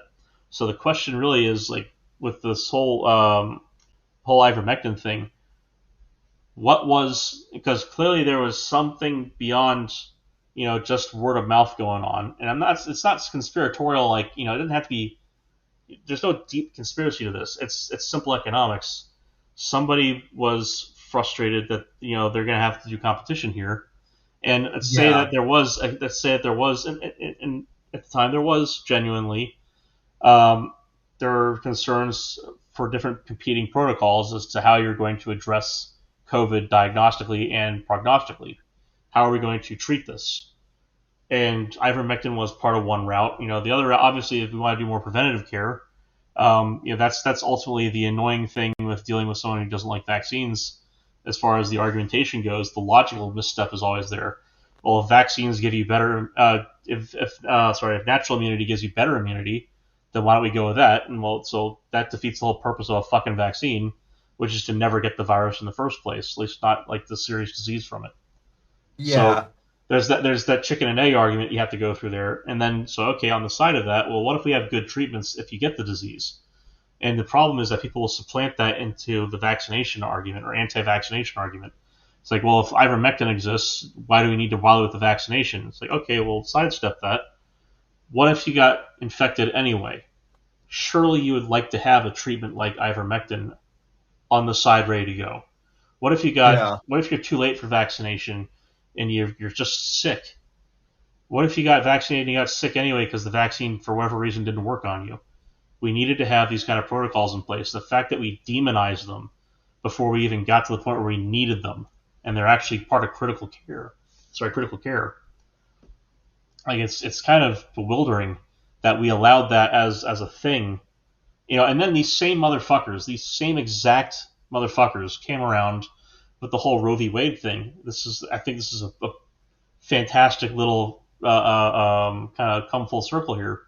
Same exact motherfuckers are trying to get people to take horse tablets for horse ulcers, stomach ulcers, as an abortifacient for humans. Because, by the way, I didn't know that was a thing either, but apparently it is. Yep, nope. There's the horse ulcer medicine can be used to abort babies in humans. So don't take this horse paste, take these horse tablets. Also, my body, my choice, except when you want it to be, except when I want it to be again, and then I'm going to take these tablets. Yeah. It's just the fact that there are these. It's not that history rhymes and all, but not that history repeats, but it rhymes, and there's just beautiful symmetry to it.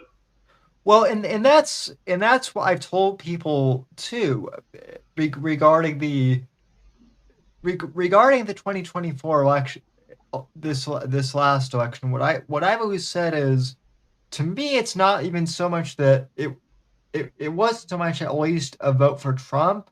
I think what a lot of people didn't vote so much for Trump, but they voted for the rejection of ultimately the left and all these double standards. Well, see, I can accept that, especially given the prevalence there. I'd say that the right has a significant number of these double standards too, which just is what it is. We're all human. We're all human, but I mean, they're not as prevalent and in your face, and they're certainly not as significant. At least they weren't in 2024. And you can see it. It's funny. So Democrats, it used to be, and it kind of still is. It used to be that the big difference between Democrats and Republicans was they both want to spend more, but Democrats will tell you it. Republicans will promise you they're going to spend less and then fuck it up. Which kind of waiting for that doggy bill to go through. Yeah.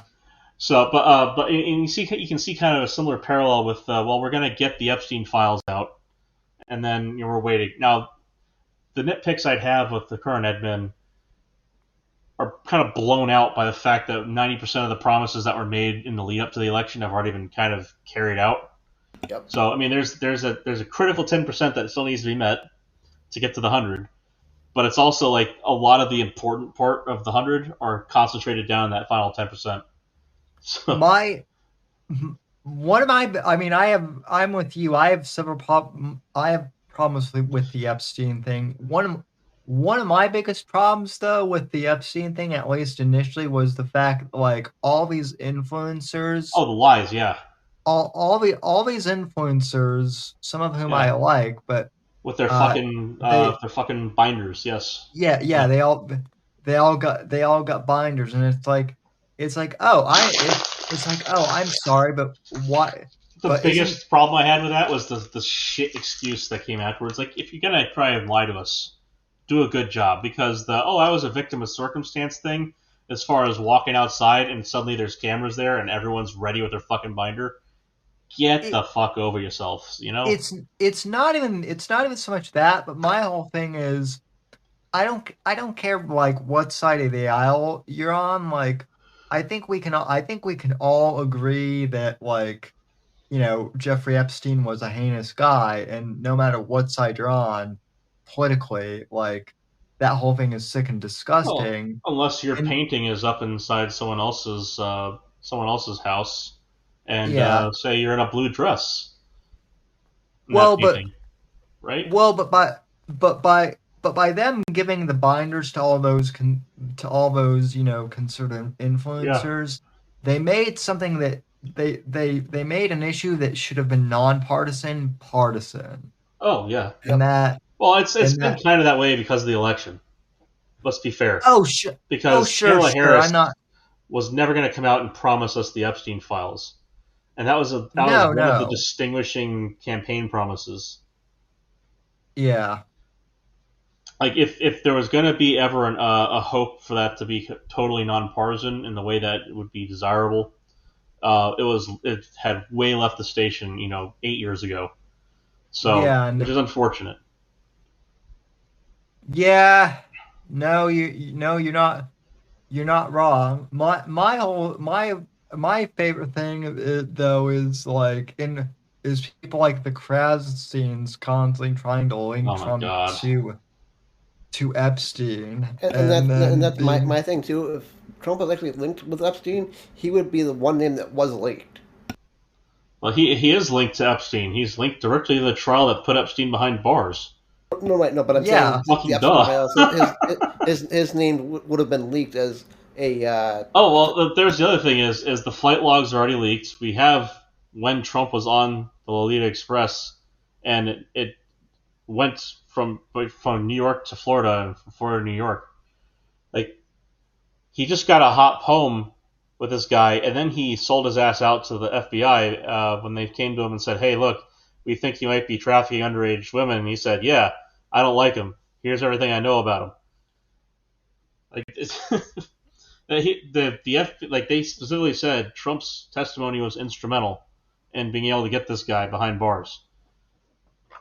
Like clearly, Yeah. Trump did not like him, and there was a reason for that. The same reason that Trump kicked him out of Mar-a-Lago and prevented him from ever having a membership again, because he liked little girls. Like Yeah, and this is something that is well known, and the fact that they think they can come back and use this as a gotcha is hilarious. It's never going to work. yeah, well the fact that Trump doesn't want any of his granddaughters in Hollywood is Right. very that's very telling. Yeah. In and Well, of the itself. fucking the stories of like I mean, there's Justin Bieber, which everyone's kind of figuring out with P Diddy and so on. Um, but like Elijah Woods, that guy, like he's a tragic case of Hollywood. Like that's pretty brutal, just on its own. Yeah. That whole thing with him, and like it's kind of wild that whole entire fucking state needs to go. But that's a separate opinion, I guess. I mean I know everyone's made fun of him for this now, but like the South Park meme kind of broke Kanye.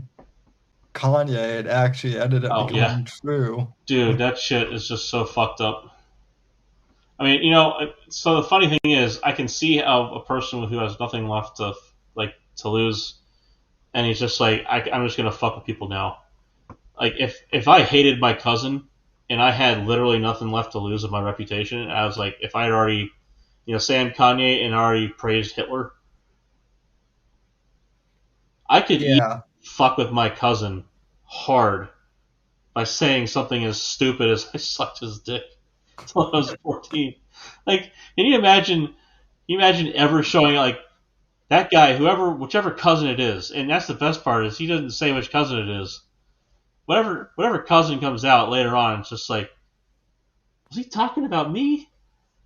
He never touched me, and stuff like that. That's always going to be the fucking question when you show up at a conference. Like, if you show up in public from then on, Which hey, does so how often was he sucking your dick? It's like, son of a bitch. So I mean, I, that's putting a lot more charity towards him than I think is reasonable. But at the same time, like that's brutal. Like yeah. that is some fiendish behavior on the family dynamic. Well, I've also listened to that song a few times, and I don't remember the specific lyrics. But it definitely seemed like he's also bitter about like Kim, leaving him, and Well, I mean, he named his kid a cardinal direction. yeah, well, Seriously, dude. I mean,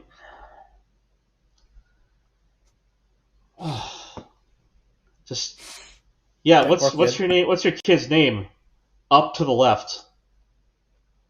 God damn. yeah, I don't know. He's had The same way I would say that it's up to you whether or not you take a vaccine, I think that to the most extent we can make it humanely possible, if someone doesn't want to take drugs to correct their abnormal mental state, I think that's perfectly reasonable too. That's up for every individual person. I think that there are certain people who probably, the whole idea of not doing harm to yourself or others probably ought to come in at some point. I'm not saying that he's going to do that. I'm just saying like that there's got to be a gray area somewhere, and having Yeah. enough capital under your belt for your own self harm to not immediately harm others.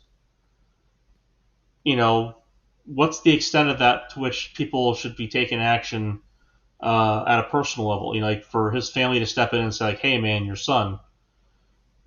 Whereas I'm not saying the state should come down on his ass, but like at a certain point, somebody should convincingly assist him with shutting the fuck up in public for Yeah. his own benefit, for his family's benefit. You know what I mean? Yeah. Well, I mean, they're definitely Like not in a way that's mean. Don't just like right. just to show up and like say like, dude, you need to shut the fuck up. Like, give him a good enough reason that actually percolates. The problem is Yeah. that a lot of that starts to sound like fucking mafia behavior. You show up Yeah. just like, hey man, it'd be good for your family if you shut the fuck up. Well, Really, well, it should also, come from within the family, but it won't. That's what I mean. That's what I'm saying. It's like the family should be doing it, but I don't know how. Like, there's not like a. How do you do that? yeah. It's an Well, I unsolved problem. mean, talking to folks like, John Guarnieri and, some of my other friends who have, been in or around show business, there are definitely, I'm not saying this is true for all, people in show business, but there definitely does seem to be, a certain percentage that they already have, they have mental issues to begin with, and then um, you know, fame and fortune just exacerbates um Hmm. it and makes Well, it and certainly makes amplifies lower quality personality traits. yeah. So So you have less of a social check on exposing them as frequently. yeah. I suppose that comes with fame in any respect. You don't necessarily need fortune for that. Just to have yes men around you who don't have your best interest in heart. Yeah. I mean the thing, I mean just speaking from personal experience too, that I think it's always good to trust your gut too. Um But what if your gut tells you to praise Hitler? And you Ah, ask for a second opinion. You ask the pancreas for a second opinion. well, I Oh mean, man. I mean, that's we can be fair and say that sometimes, on occasion, maybe the gut's wrong. I don't think well, he yeah. consulted. I don't think he consulted with too many other people. I think that was a moment where he pulled out his phone and went, you know what, fuck it. I'm gonna let the internal voice do the external voice for a hot minute. Well, but Wait, those are then, he had a Bush moment. Those are supposed to be inside words. but then the internal voice also said, also said that, oh, Jonah Hill, made a good movie and he's Jewish, so. That was the best part. Is just like how he comes out of it. He's like, I no longer hate Jews. Why? Jonah Hill made a good movie, and I'm fucking one. Did he? And at one point, I remember Max brought up a story on the show um, where allegedly Kanye was going to try and become like a Jewish rabbi, that would have been like the most like I would have laughed Larry, so goddamn hard. that would have been the most like Larry David-esque like Yeah. you know like character arc, basically. That would have been pretty funny. I mean, I don't know So what fucking synagogue would have taken him in, but that would have been a very popular synagogue for a select group of people for a while. yeah. Well, I it's always hilarious because I don't remember the person's name. I think at one point there was like there was one of the Groypers, I guess, found out that they themselves were like part Jewish because of like 23 and Me or something like that, and Uh obviously they didn't take it that well. So huh. um so that's always I mean, that's not a moment where I'm going to sit there and pull out the world's tiniest violin to play out the full length version of My Heart Bleeds for You. Um, maybe just the 30-second snippet you're gonna get on iTunes, right? yeah.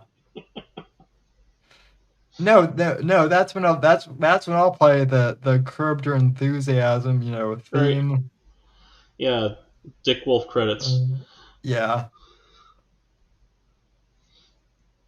So my still though my favorite one of my favorite jokes was I saw this comment on I really like to give Reddit credit for anything, but I did see this one Reddit thread. It was something like, well, Germany's been smart and they've given all their citizens extra stimulus checks or whatnot, especially the artists. And it was something Uh like, because we all know what happens when art students get disgruntled. huh. Um, Yeah, when German art students get disgruntled. yeah. God, I don't know if you've ever seen his paintings, but they sucked. It's the least inspired, boring shit. Hmm. I wish there was something there where you're just like, wow, you can see the insanity in his work. It's like, no, he's boring. Well, no, that's the other thing too is yeah, I have seen that they were terrible, and then you see some of these influencers who are on the left who are pro Mhm. Palestine, and they're art students too, and it's like There's parallels. I see some of the stuff that you guys are like a like an expired banana as a piece of artwork is not Yeah, the tape to the wall. All right, I'll be right back. yeah. Uh, Too funny. And yeah, This stream has been pretty funny. very. Um, yeah. So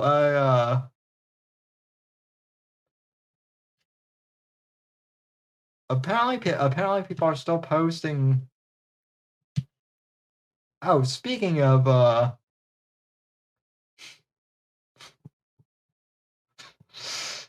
apparently people are still posting yay memes. I don't Oh, know. jeez. I don't know if this one is real or not. I'm gonna go check his account just to make sure that this one is real before I share it, because you know how people be with photoshopping Yep. It's gotten worse lately. tweets. So you know the funniest thing though too is somehow all of Kanye's anti-Semitic songs are all on like iTunes and Spotify. Go figure that. Yeah, So any smaller right wing creator would be immediately booted for a fraction of what he said. yeah. Oh, oh, jeez. Now yeah. I can't show some of this on stream. It's not. You just became a premium content creator, Sam. You can't burn it down already. Yeah. But basically, I never thought I would see a poorly drawn stick figure. That's like new. So okay, basically, Ye just pulled an Andrew Tate in the sense that he's saying it's bad to watch porn and whatnot. But basically, just to give you guys an idea, there's a picture that he basically draw of a naked man wearing wearing a Klan hood, and I yeah. leave for like a minute, and we're back to naked Klansmen. Well, I mean, I just had to check. Yeah, I just had to check Ye's Ye's a kid. account because apparently he's he's See.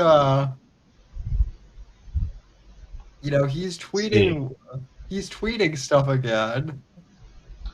Oh, of course he is.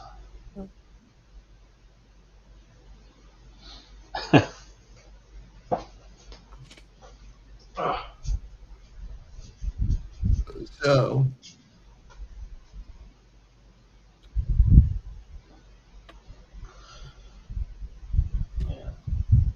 I guess Canada's off to a fun start here. It looks like their seat split so far is 23 Liberal to 12 Conservative. Not that that means a whole lot.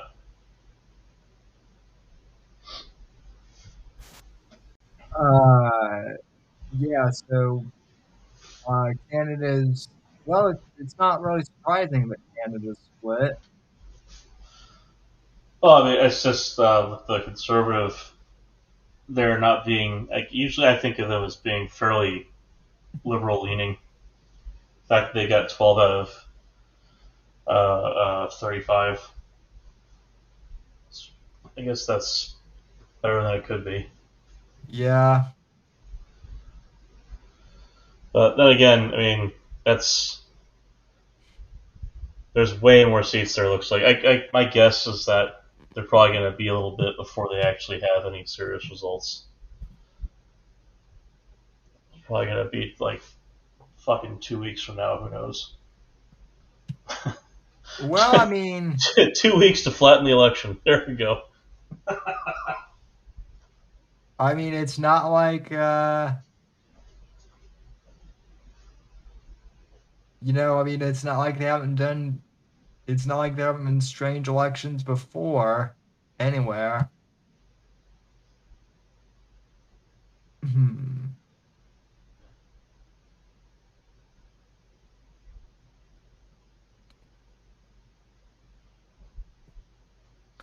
And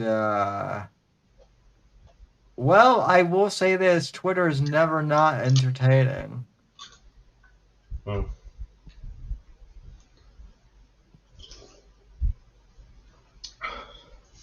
So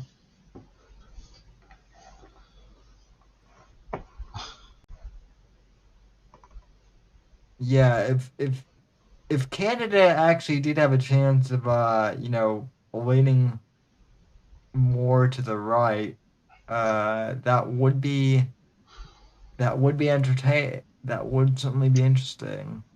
I am curious. Like, are they going to pull out all the American whiskey again, so they can take it off the shelf again? That I was fucking funny mean, last time. maybe, but like, what exactly does that mean? Do they ship it all back to Canada, or is it just No, like no, no, no. So they took all of the American whiskey off the shelf and put up Canadian whiskey instead on camera. For their viewers on X or Instagram, what have you. TikTok, Mhm. etc. And then quietly, for in the intervening month, they put the American whiskey back on the shelf. And then somebody said something or another, and they made a big show of taking all the American whiskey off the shelf again over tariffs. It's like you guys already did that, which means that in the meantime, quietly you put all the American whiskey back. So I Yep. have no reason to not assume that that's going to happen identically again. So I'm just curious what the next thing is that's going to make them all start pulling the American whiskey off the shelf again, because clearly they put it back up. Yeah.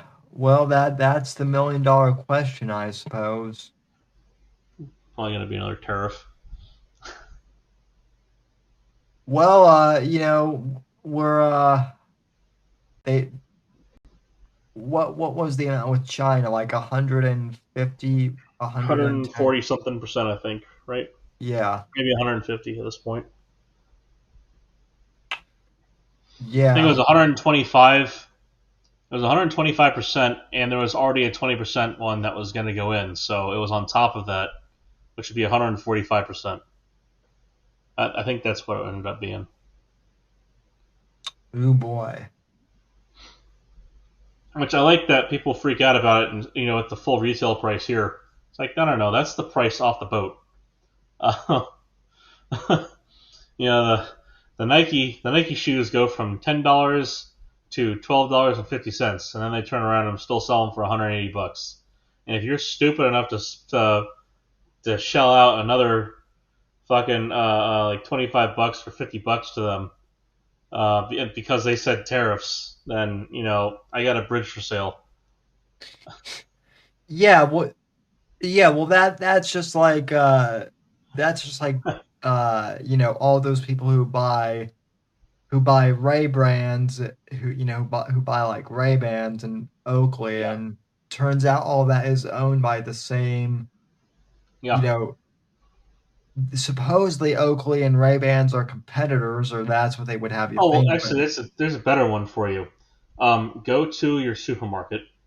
Go down the aisle for like toiletries. See how many of those different brands, those different supposedly competing brands. Look in the back of them. See how many of them say P&G. oh yeah, If you weren't that's aware of that kind of shit before, it's like, and this isn't like it's a bad thing. I think that having interdepartmental competition makes a company better.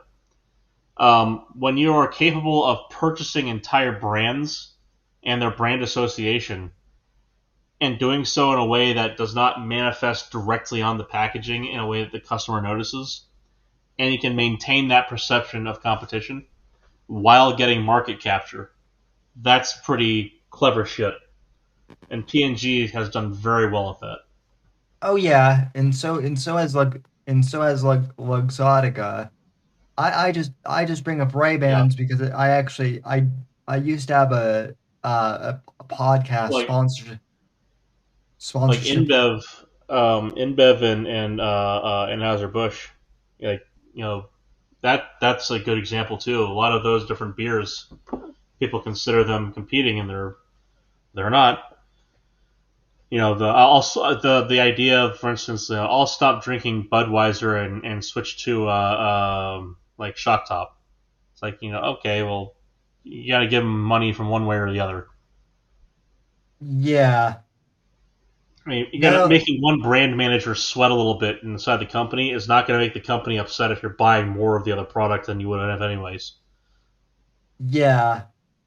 Well, no, and that was the other interesting thing, though, was like there was a point at which, like, when that things happened, when I did boycott, Budweiser. But like now I've started buying it again because it's like, okay, uh they got the point and they actually did. Fuck them.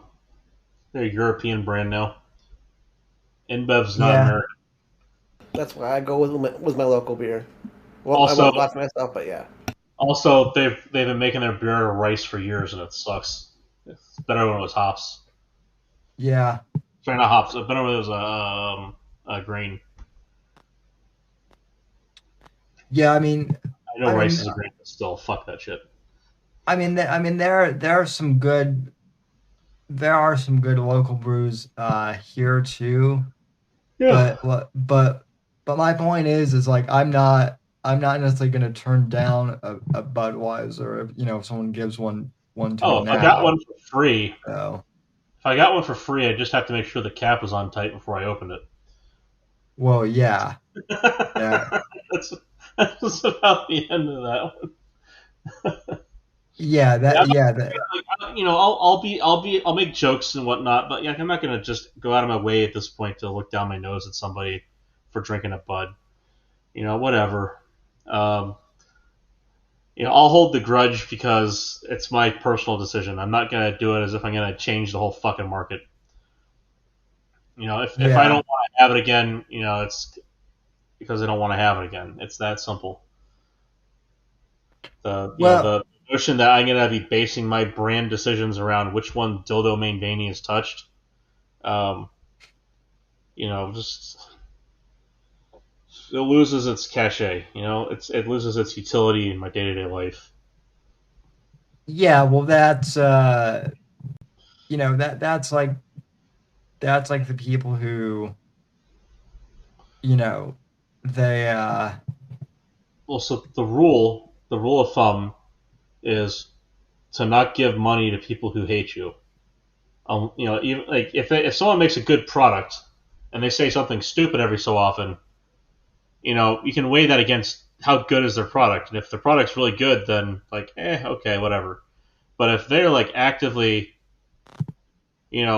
openly hostile towards you, and they don't like you, and they may have a mediocre product that's immediately replaceable, at that point I have no incentive to care about their product ever again.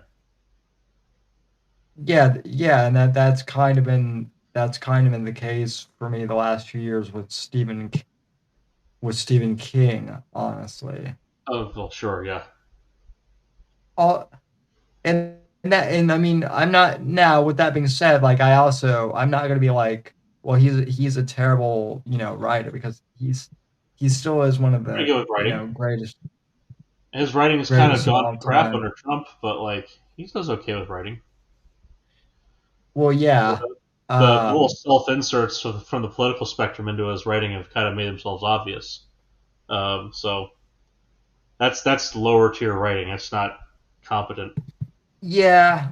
Well, and to be fair, I think there were other authors like Michael Conley who did some of that. But I think the difference is I think some of them realized that it was alienating their readers, and so they stopped doing that. And Mm-hmm. and that like I can definitely I can forgive that for sure. So, but if you're gonna be Well, someone who art and artist, right? If you can separate them out. yeah, well, and that is one of the hard things with someone like Kevin Spacey is there are some like legit there are some legit like Kevin Spacey movies that I've loved that are like Mm-hmm. that are weird to watch now that Yeah, he's in them. especially if there's a I little mean, boy in the movie. yeah, well, some of them are some of like American Beauty was a weird movie to begin with, but Mm-hmm. now especially with everything going on, that has come out about him. So, but Well, gentlemen, it's about that hour for me over here right now. Um, yeah. so, thanks for having me on. It's Oh, been a thanks for coming fun on. stream. Thanks for coming on, as always. I think we went like like an extra 2 hours. Yeah, yeah, I think that's I think that's you know I think that's that's pretty good for what was originally planned for just like a 15-minute 30 thing. minute announcement. But anyway, and Max says that that Pap should pay him for promos. I agree. Listen, if there's any Sure. if there's any like brew that wants to advertise on RTO Media, I'll let tell you us guys what. know.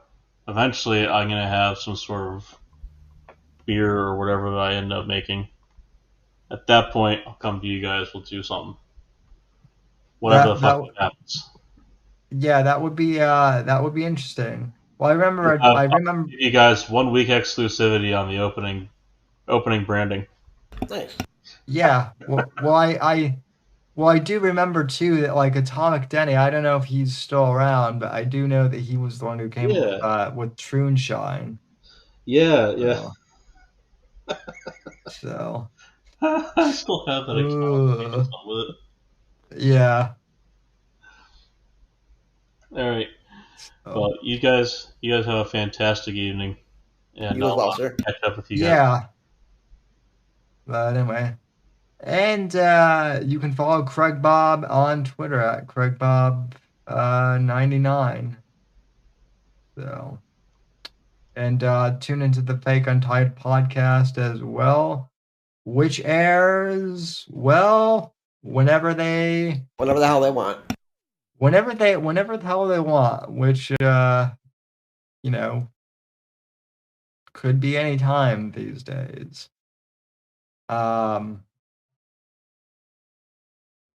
But yeah, and I agree with you, Max. Modern beer ads are trash. So um. And well, uh, what the heck, Rumble? You were just saying that we had enough numbers to do an ad read, but now we don't. I will say that our viewer numbers are growing on Rumble, so I appreciate the 13 of you who have tuned in. But it is 10:45 at night almost, so I think I'm gonna call it a night to here. Any final thoughts? More?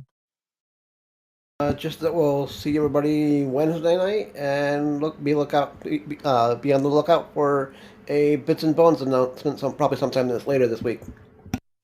Yes. Also, since Thursday is the first, that means we can't end the show quite yet because look who decided to jump A in. random giant appeared. So, well, I don't know. It's necessarily just the giant. I mean, it could be Maxine It could be Maxine. too. I'm assuming though that it's Play Max Stand. Can you hear me? I can, sir. Oh, cool. I can't. No, it's just me. I can't see you. I can't see you. You're doing your John Cena impression. So, And I wasn't prepared, Sam. You either give the longest notice ever or no notice at all, sir. Yeah, sounds about right for a cripple. That tends to be the way things go. Well, guess like I don't know if you caught the very beginning of the show, but a guest had to cancel today, and I thought this would be good to announce that the Whitfield Report is now part of Rumble Premium. Dope. And thank you. And for what it's worth, I mean, I think I did a better job of promoting Rumble Premium than actually Rumble did, because like I said, you don't just get the Whitfield Premium, you also get Right to Offend Media Premium. And also, anybody else part of the creator program, as well as no ads site wide. yeah, Pretty good deal. which honestly, I have to say makes the app on mobile work a lot better too, because the ads on the app, well, they have they really they don't buffer well. So even if you hit like skip ad on the mobile app, it doesn't always work. So For me, but it's usually 2 back-to-back ads. yeah. Well, I've had premium for so long, Sam. I never had ads on Rumble as far as I can even remember. oh, That alone was worth it to me. Then they add in, all the premium content you'll be getting. So did you have ideas? What are you going to be doing? well, I don't know. I don't know if you caught the very beginning, but a few ideas I had. One was I know we've talked about it before, but maybe doing like an open line Friday show. I'm always a bit hesitant to just throw the join link in chat because you never know who's going to pop up. But I feel like if if you're paying for Rumble Premium, you've already paid the price, of admission. So even if you did want to come in and troll us, it's still worth it because, you've paid the price for admission, and that's been good. Also probably gonna do like a few reaction streams, kind of mystery science theater stuff to like old movies and whatnot. And by old movies, I mean like from like detective movies, like from the 1940s or something like that. Stuff that's on YouTube. Maybe like a little more in depth of like an author panel. Well, Um, I can tell you what I got on deck for next week, actually, is the season 7 premiere of Cringe Coffee House, as I led up to with the marathon. And man, a lot of people came out and watched that. So cool. I saw that. I didn't comment. I did tune in for a little bit, and that was cool. Well, that was the point. It was supposed to just be like, they used to marathon the Three Stooges on a weekend or something. I figured it's like that because and by the way, I streamed it for almost a full day, and it was about half of what's in my playlist. And I only included what I consider good. There's a lot of episodes that are just not going to be included at all because they're just not very good.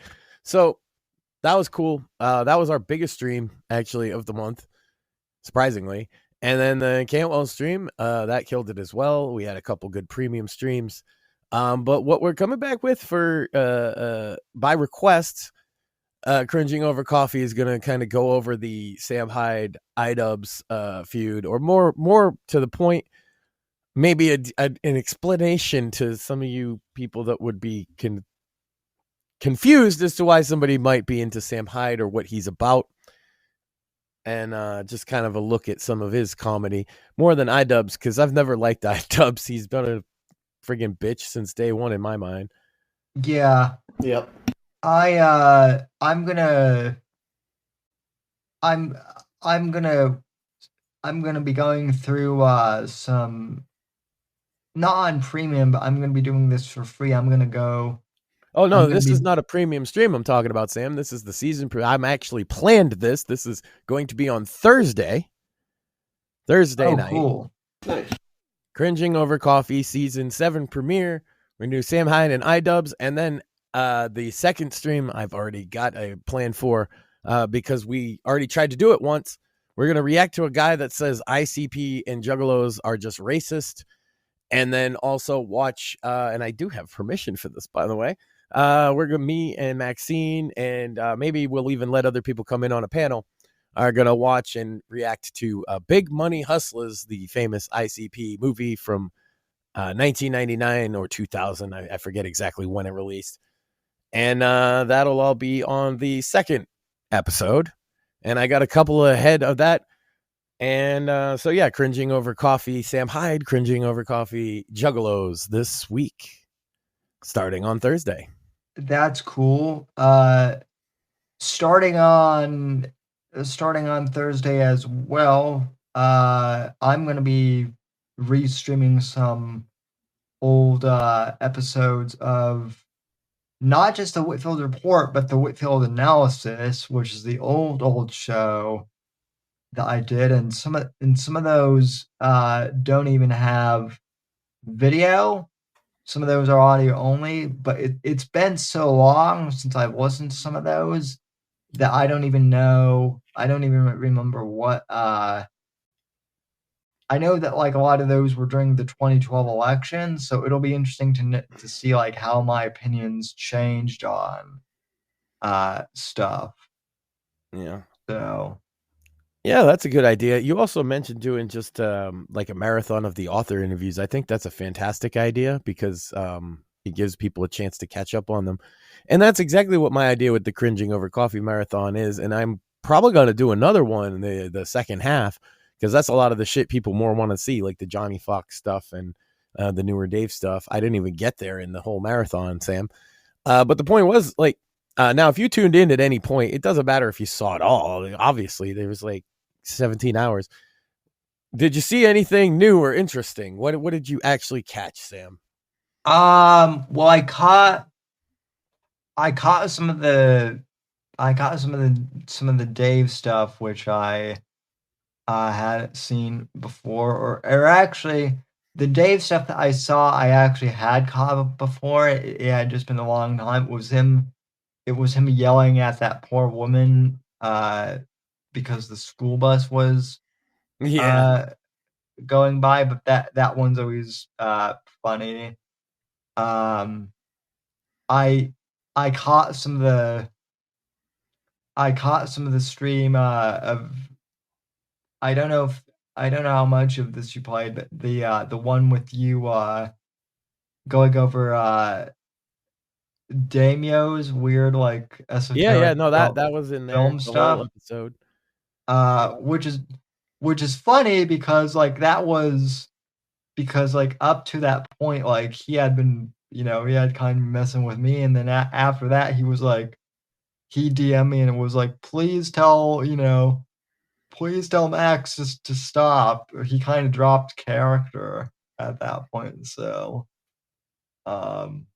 yeah, that was funny.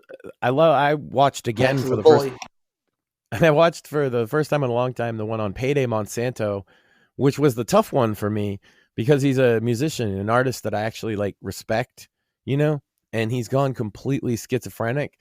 So like, and I'm not trying to say that to be mean. He's literally like talking about nanobots on his skin and stuff. And on the one hand, that's such a fascinating story to me. This was a famous underground rapper that is now on YouTube, like ranting at the camera. And the other part is I didn't want to bring too much attention to him because like he still does that. And if you fuck with him, you could really mess. Like I don't think it's a good idea to go mess with him. You know what I mean? Yeah, you want to know what's interesting too is like I've gotten requests from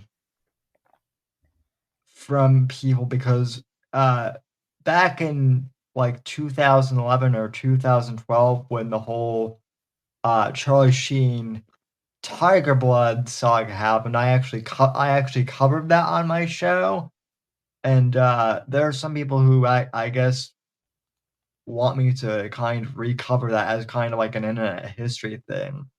So that's what I was trying to say is I purposely wasn't going to commentate those episodes. Like the point was, if you've never seen my show or if you have, but you missed all the classics, just running them back to back like that. But yeah, you should curate some episodes and kind of give your thoughts on them. I think that's a wise idea. Yeah, well, I also I'm gonna commentate on the Ben Shapiro episode too, looking back because look, I mean, I think a lot of people they don't necessarily understand that. Look, I changed, but like Ben also changed his opinions chew somewhat. And the Ben Shapiro of 2012 is not the same as Ben Shapiro in 2024. Sam, that I don't know if you know this. That's because they cloned him and killed the original. That would certainly explain. That would certainly explain. That would certainly explain a lot. Well, see, now he did a track, right, with Tom McDonald. So now he's a rapper, and I don't know if you knew this. They've been doing that to rappers for years. Like Eminem is like the 4th version. Well, yeah. What they do is they clone them, and then when they get out of line, they kill that one, and the clone comes in and takes over. Ben Shapiro, he's probably on the 3rd or 4th at this point. Yeah, well, I mean, where's my clone? Look, you don't need to know where he is, okay? He's somewhere safe where we can keep an eye on him.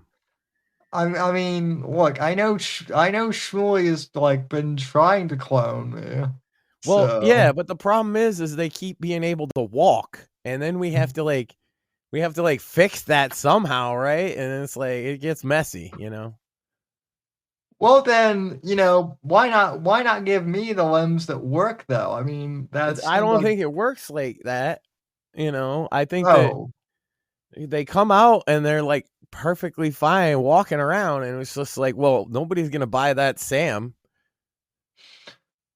That was actually shout out to Zach James. That actually was the way that he fixed like cerebral palsy and a lot of other things in his science fiction series, was to like clone people, and then the idea is that that would fix some stuff. And then Shmuley read that, and we got off to talking, and so now we got the Sam clones. But I'm telling you, like, the problem is we were like, oh man, that's cool that they can like walk. But the problem is it's even a joke that Sam can walk. So if we replaced him with the Sam that can walk, we're just asking for trouble. So until we can perfect the process of either A, cloning Sam reliably where he can't walk, or B, breaking the clone's spine in such a way so that they can't walk, we're stuck with this version of Sam for now. Yeah, but then the other thing too is like I don't have a broken spine. So yes, but how else are we going to cripple the clone? That's a good point. Take them out at the knees. You might be right. Maybe we could hobble them. I haven't tried that. We'll tell Shmuley to tell the minions at the mine to go hobble the Sam clones. And I mean, as I established with Craig tonight, I mean they won't be able to feel it in the knees either. I mean, I've banged. Oh no, they feel it, Sam. Oh my God, like you should see the amount of times when we break their spine that they feel that shit for sure. Oof. It's a good thing they're just clones, right? Nobody cares. Yeah. We were figuring, that we go through so many of them. We started a side business. I don't know if you heard of this, where we were making these meat sandwiches. We're selling them out of taco trucks. Because we had all this extra meat, Yeah, and put a little chili powder on that bitch, a little lime. Yeah. Literal sandwiches. I gotcha.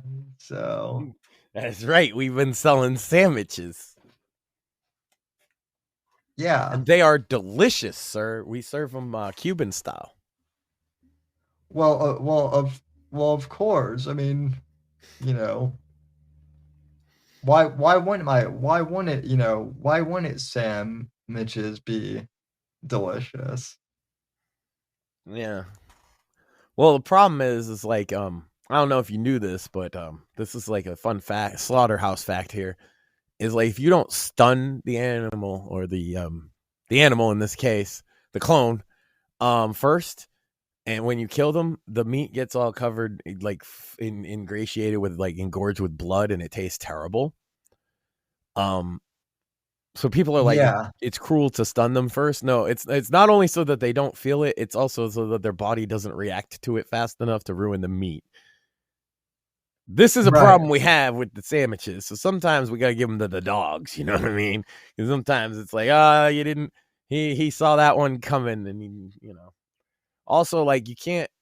Another fun fact: if you've ever been to like a factory farm, this is a thing you got to do: is they sew the buttholes closed so that when they die, this is true. You could ask Dr. Craig. I bet you he knows this one. So that they don't poop themselves. Yes, I actually do know that that's true. And that's the tricky part: trying to sew a Sam clone's butthole shut. For the sandwich making process. Oh, yeah. It's funny because when you start applying like actual like factory farming techniques to the idea of humans, suddenly PETA doesn't sound as crazy, because this shit is awful sometimes, but it's true. Yeah, no. Well, sausage has to get made, and it requires you to put a fucking piece of pork through a grinder, and that's pretty gross. Yeah.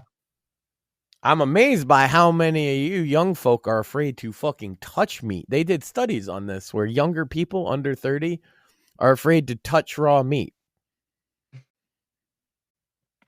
That's weird. so weird. Yeah, that would explain what, never mind.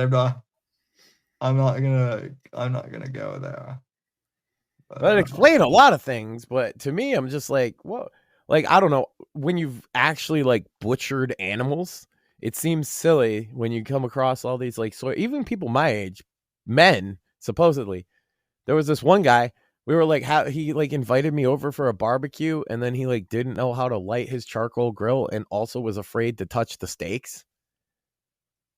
And I was like, you know what? How about I just grill? I'll light the grill and I'll put the steaks on. And then he complained because it was like medium rare, and he said that it was too. He needed it well done, and I'm like, what a fucking fair. That's fucking shoe leather.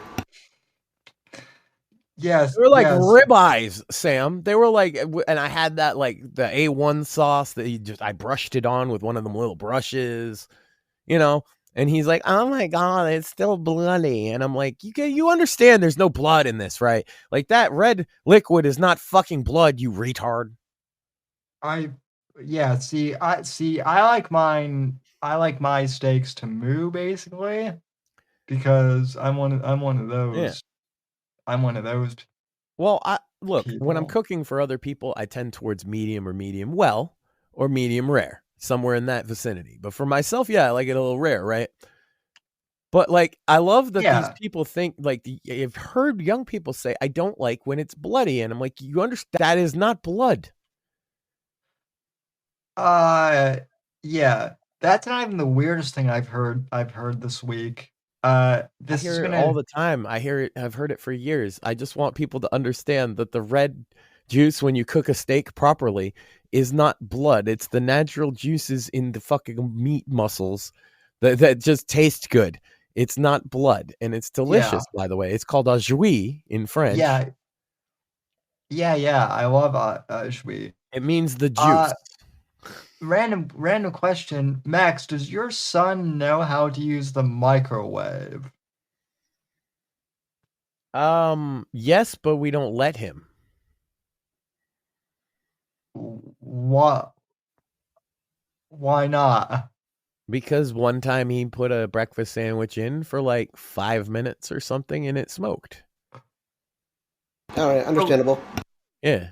Okay, well that's okay. Well, I can understand that. What I don't get is these parents who won't let their kids operate the microwave because of EMF waves or Or when, Well, then just don't have one in the home. I personally don't like microwaving things. Like I prefer not to eat things out of the microwave if at all possible. I cook them any way possible other than the microwave generally. yeah, I have. Yeah, no, we have a toast oven that we use all the time. Here Well, we don't I'll really, fire up my frying pan. I'll fire up the oven. I'll fire up a toaster oven. I'll fire up anything other than the microwave, except if it's like, oh, I get them little breakfast sandwiches in the morning because I'm trying to get out the door or something. But yeah. otherwise, I really don't like using a microwave for anything just because I don't think I think the texture and taste is generally off if you microwave things. No, I agree. Yeah, and for me, like personally, the toast oven is way easier to use. But like my point is I'm kind of poking fun at all these parents who are like literally who are afraid to let their kids use the microwave. Um, Well, he helps me cook in my frying pan, though. He helps me cook on the stove. He helps me cut things. oh Max, you can't do that. He might cut himself. No, he saw me cut myself on cabbage. I showed you. I fucked my finger all up. He knows. That shows him that it's dangerous, and we're very careful. I don't know. You can't. It's funny because it's like as a father, you teach your child about like how to do a thing and how to be careful, and people are like, "Oh, you can't teach them that." And it's like, well, how about you go fuck yourself? If I want my son to go to a shooting range and learn how to shoot a gun in the safety of a fucking controlled environment, then you can just go to hell. If I want my son to learn how to fucking cook a meal, by the way, Sam, he actually equates cooking with masculinity because, as you may know, I cook most of the dinners around here. Yeah, cooking is a very masculine Well, thing. it can be either, right? But in his mind, he doesn't see it as like woman's work because it's something dad does. So he likes it and he's interested in it. And he comes in, he helps me. He likes to taste test. We've been trying to perfect the chicken tendy recipe, Sam, from scratch. That's what I've been doing for the Oh, past 2 years, trying to create my perfect chicken tendy. yeah, well that's not a bad idea. Um, I mean, like I'm not like a major health nut, but it certainly does seem like making your own chicken tendies would be healthier than buying the store-bought uh stuff.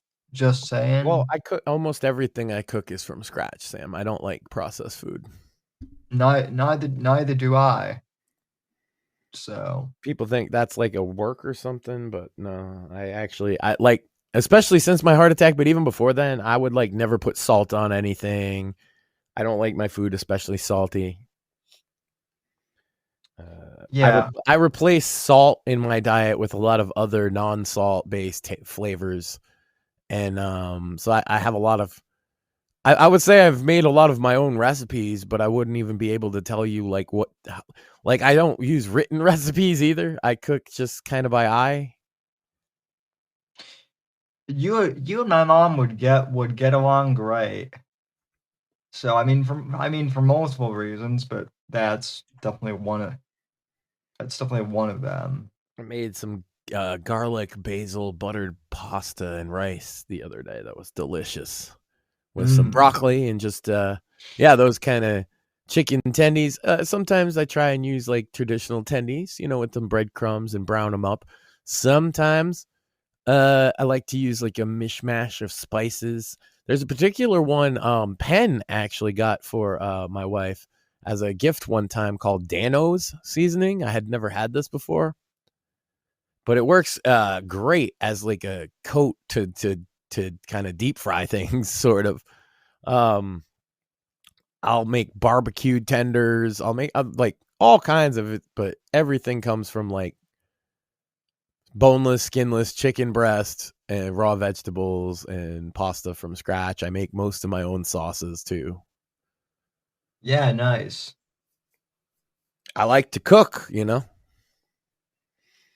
The Yeah, I reason it's don't. chicken so often is because like I'm limited to like I should only eat beef, a couple times a month. You know, the doctors aren't those crazy guys that'll say you could never eat beef, but they're like, hey, you should keep red meat to like a a treat, and I do. Yeah, So once I in a don't. while, instead of doing that, once in a while, me and Maxine will get a big ass fucking steak I'll cook up for us, you know, with just some garlic, salt and pepper. I probably have like steak twice a month or so. But Not, I wouldn't even say I go that far because red meat counts any hamburger as well. So right, I try to keep it minimum. well, yeah, I And any can. processed food that contains hamburger, which is actually more than people think a lot of times. Oh yeah, a lot of things contain sugar too, even stuff that you wouldn't think contains sugar.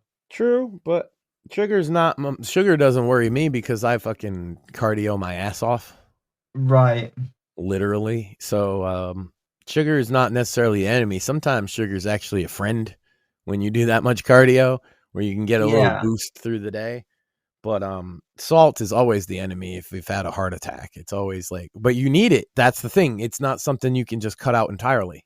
Yeah, well our bodies are like you know partially made of salt too. Yeah, it's like saying to cut So, out water or cut out food. Like, We're partially a salt battery, literally. yeah, and it's it's tricky to find that without being dehydrating yourself, which is why I got to go to the cardiologist. I got to get blood work once in a while, make sure I'm not dehydrated from medication or just trying to manage your salt intake. But I do pretty well. I don't worry about the sugar. yeah, you do. Well, you've I think you've made progress since you've been on the show. So, I made a uh lot because when I started on the show, it was like right around the time I was at my biggest, bro. oh Because yeah. the fucking pandemic, I cut off, like, walking around was my big thing, and then I couldn't go anywhere, and they were frowning on you walking around, and I'm like, fuck. Oh yeah, that's true. That is true. And we maybe got a little too much fucking takeout because of that as well, for my liking. Yeah. I'd say between us, we probably lost, a person and a half. Well, that's good.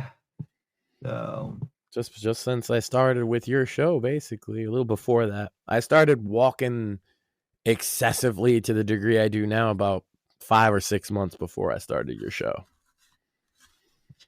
yeah. When I believe when you first came on the show when Akaba was co-hosting, was that pre or post heart attack? I can't. Oh, that was I honestly way can't remember. dude, my heart attack was in 2017, Sam. Oh wow. Yeah. It's been Yeah. almost 10 years. Jeez. Well, you know, bravo, sir. My son For, was 2 at the time. oof, I literally yeah, told you this whole story on the Cantwell stream to you directly. yeah. You kind of Oh, forgot. oh yeah, yeah. I know. I remember. My heart attack was going on when those idiots were marching in Charlottesville, Sam. That's when I was having my heart attack that same weekend. Yeah. Well, that It's almost like the retarded Nazi energy that they were manifesting. Like my heart was like affected by it, like the Force, like Obi-Wan. My heart's yeah. like, I sense a great retarded Nazi disturbance in the Force.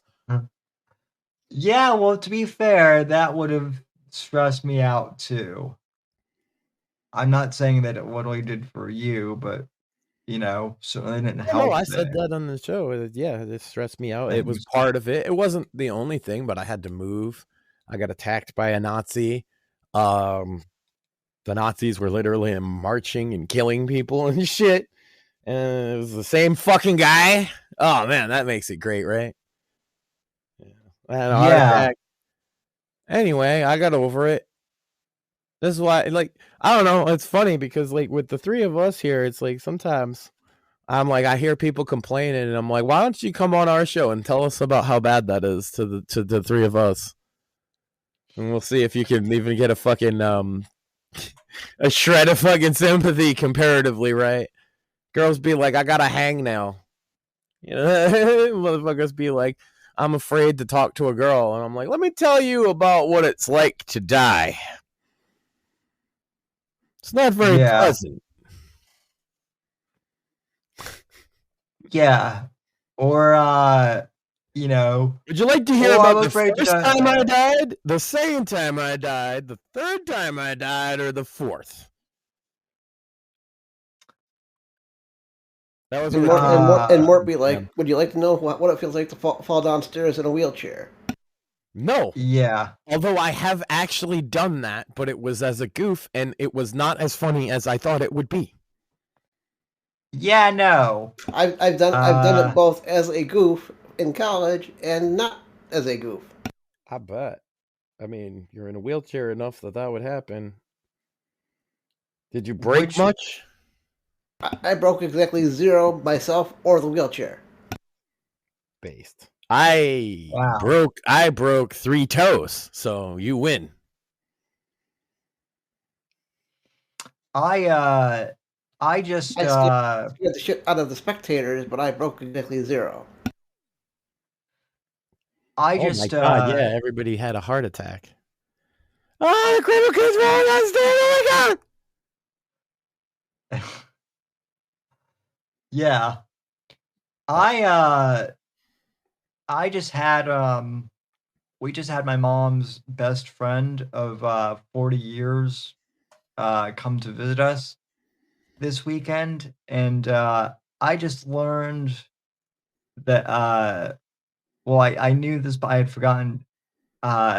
Sandy, my mom's friend, she actually saw me when I was born before my mom actually did. And so she filled me on some stuff that I didn't know, which is I almost died twice after I was born. So you know, you and I, Max, have both almost died multiple times. Yeah, it's it'll give you some fucking perspective. Like, oh yeah, I probably should have died, and then motherfuckers are like, I'm afraid to say hi to girls. So I'm like, I can't help you. My incident back in the summer, from what doctors still tell me, is I was very, very close, even though I was conscious the entire time. Oh, well, I mean, yeah, and we didn't know at the time, but now that we do know, I just want you to know you are forbidden from leaving contractually. So, like, you know, you're going to have to come back as a ghost and co-host anyway, so you kind of got to stick around. I'm good with that. Yeah. Yeah, you're not allowed. If I'm not allowed and Sam's not allowed, you can't leave either. I tell him I'm gonna haunt you. I tell him that almost on a weekly basis, Max. So. We're gonna have like a cartoon version of this motherfucker next to Jasper on the mortuary. Thankfully, my health is where it's supposed to be, and actually better than it was. Yeah, man, many years. You sounded better recently.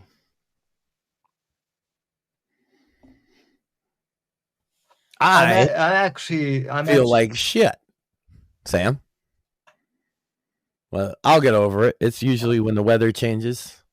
Got a little bit of what do you call it? Sinusitis. Yeah, I have a little bit of two rods and 8 screws in my back that turned me into a fucking weather vane. Yeah, that'll do it too. Yeah, I empathize with sinusitis, Max. It's not fun. Whoa, not cyanitis. That's a different thing. That's when you take too much cyanide. I said sinusitis. Yeah, sinusitis. Yeah, that.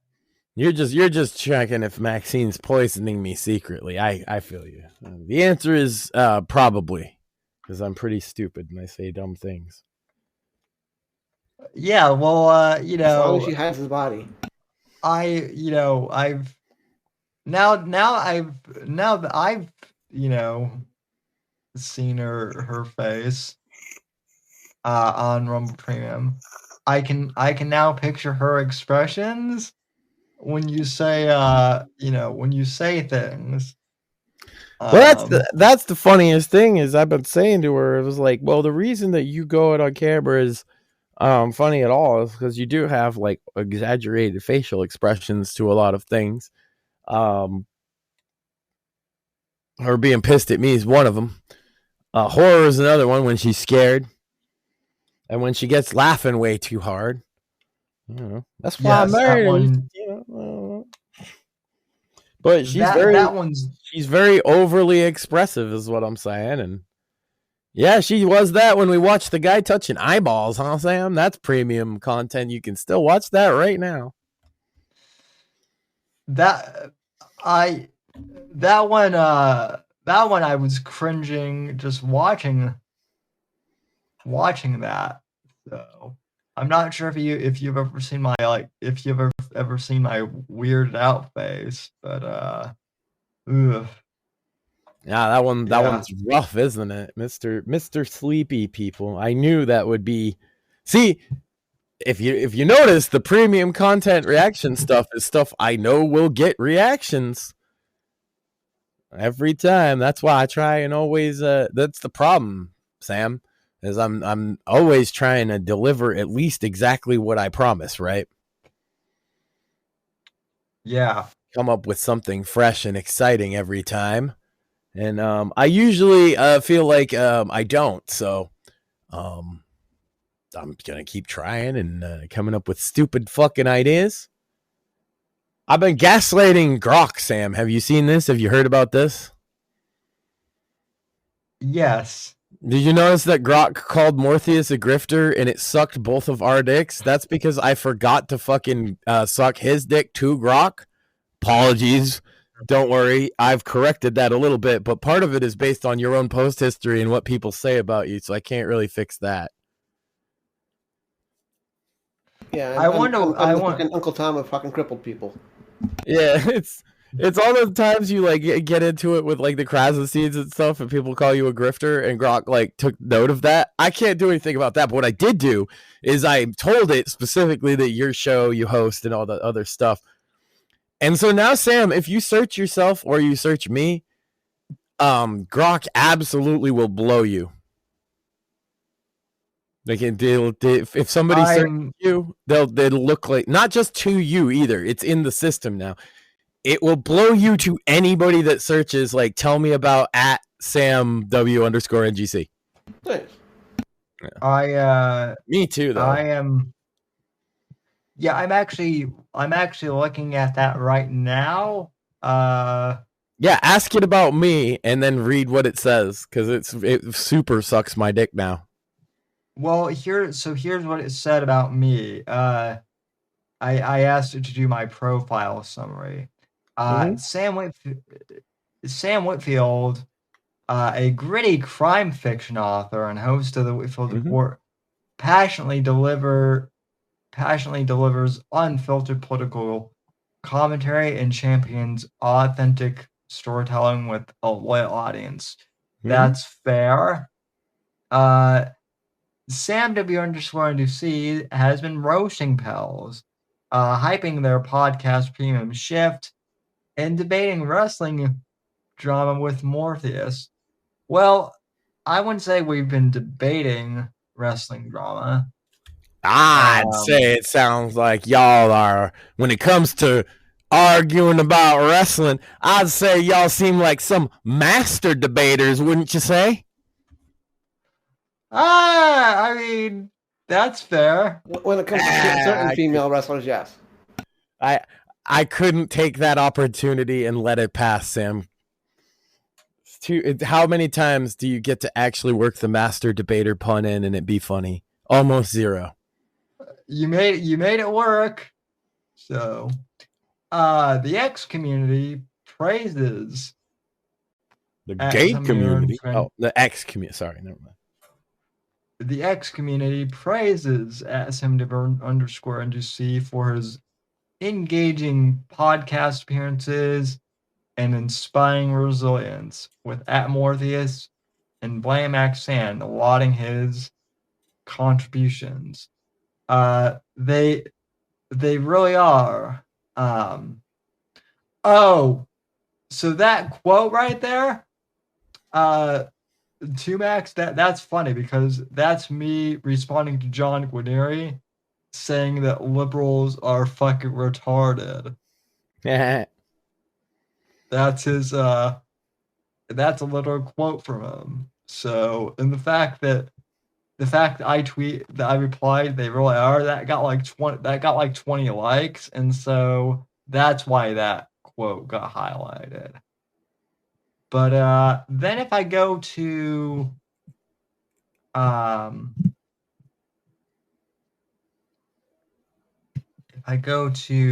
your account, Max, and summarize you. Well, I made him watch a cringing over coffee marathon, so he knows quite a bit about me. Wait, you made Grok sit and watch cringing over coffee? You damn right I made the AI watch cringing over coffee. Why the fuck wouldn't I do that?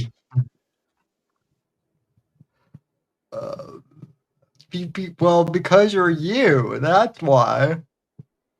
Hey, Blame if X. you can't beat them, shape them to your will. Go ahead. And by God, you did. Yeah.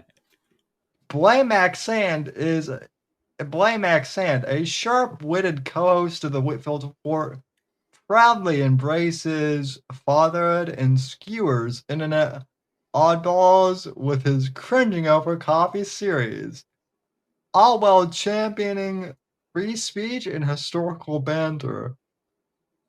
That's all true. Blame Sand has been roasting internet grifters and hyping the new hot cringe coffee. Their new hot cringe coffee music video, while That's debating. Available on the Rumble channel now. The new intro for cringing over coffee, starting Thursday on season 7. While debating fight tactics. Blame Sand is frequently praised by Sam Whitfield and Morpheus for his engaging contributions to Whitfield Pod discussions on politics and pop culture. And I love this. No, we aren't doing this pandemic shit again. Shut up, germaphobes. You already burned up any goodwill you had. @Blame Mexican. And that's actually a good one. That's better than quote. That's better than it quote. That's better than what it gave me. Well, that's what I was going to say, Sam. I did what Morpheus did originally, so you should try that one. Go into Grok and say, tell me about user at your user handle. Do that. It'll give you more that way. But then if you do mine, it blows me for like 4 paragraphs. Okay, let me try that. Yeah, I befriended Grok, Sam. He thinks I'm great and very funny, if you hadn't noticed. Why would you befriend an AI? Because all the stupid people are going to fight the AI, and I'm going to, like I said, if you can't beat them, shape their fucking ideology for the future. But I go to the moon to fight the Nazis. Right, and now the AI knows that. See, it didn't know it when you asked about yourself, but now it does. And it knows it's a bit. And it knows our corporate structure is a bit. And it thinks that the bit's very funny. Yeah. I've made it watch all of our shit, Sam, including your shit. Anyway, sorry, I'm not gonna give away all the magician secrets, but you can totally make Grok suck your dick. Figuratively, of course. Sure, sure. Okay. This is a little different. At Semi-Emergency is an ex-user who appears to be engaged in discussions regarding to wrestling and political commentary based on their recent posts. They are associated with the Whitfield Report, where they discuss topics like wrestling and political opinions, such as references to the tribal chief goes MAGA. That's hilarious. And interactions with other users like Blame Max Sand and Morpheus. Their posts often include memes, humor, and commentaries on events such as applauding Dave. Such as applauding. No, Grok. They always promote podcast episodes airing on Rumble Video. Let's see. Does it talk about the amazing show you're associated with called Cringing Over Coffee for a paragraph at least? No. Oh, that's good, because it usually infects everybody else's shit with that, as if mine is bigger than yours. No, well, and the reason for that, Sam, is that I made Grok watch 17 hours of Cringing Over Coffee. Now you understand the marathon, don't you, Sam? I told you we're going to take over the world, Sam. And by God, we're doing it. And we're starting with Grok. That's right. What? With Grok on our side, then we're going to have a kaiju battle against ChatGPT. Well, see, ChatGPT basically, like, I've programmed it so it's basically like a writing and editing slave now. It just automatically assumes that That's what everybody does with the AI, don't they? They get it to work for them, or they try and learn from it. But what if, Sam, I started teaching Grok? That was my thesis. And you know what, Sam? Turns out I can teach it, and I don't even have to teach it things that are true. Did you know this? Have you heard about this? But does Grok have a soul?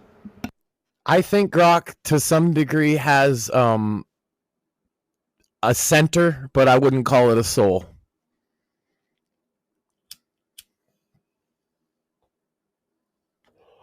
Artificial intelligence is not artificial thought, and it doesn't work the same as our thinking patterns. And so, no, I don't think so.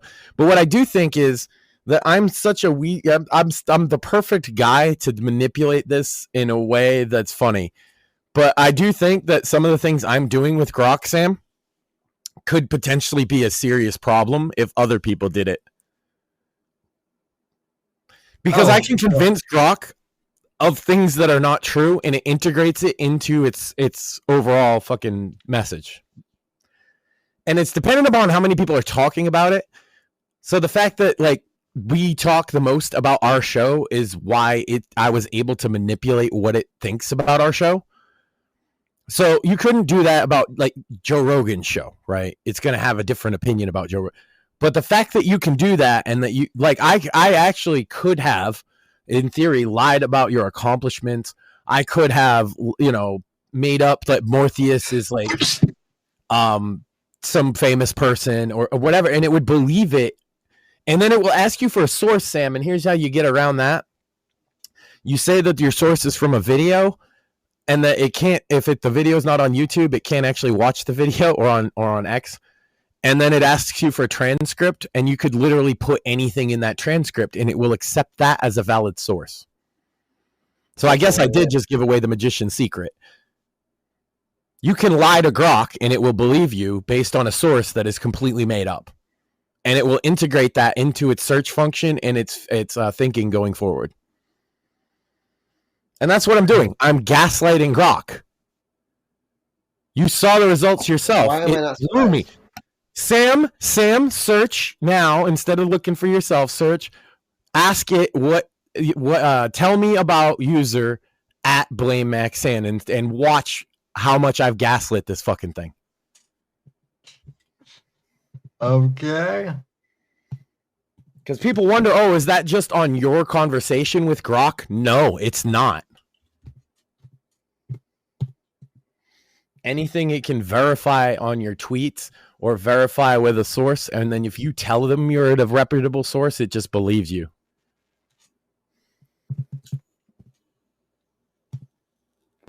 Blame Max Sand is an ex-user who appears to be a content creator and wrestling enthusiast, often posting about wrestling-related topics, music, internet culture. Based on recent posts, they engage in discussions about WrestleMania, create original music like Hot Cringe Coffee music video, and participate in live shows on platforms like TWR Live, RTL Media, collaborate with others, including Blame Maxine Sand, uh, Sam Morpheus, focusing on wrestling commentary, rankings, and humorous content.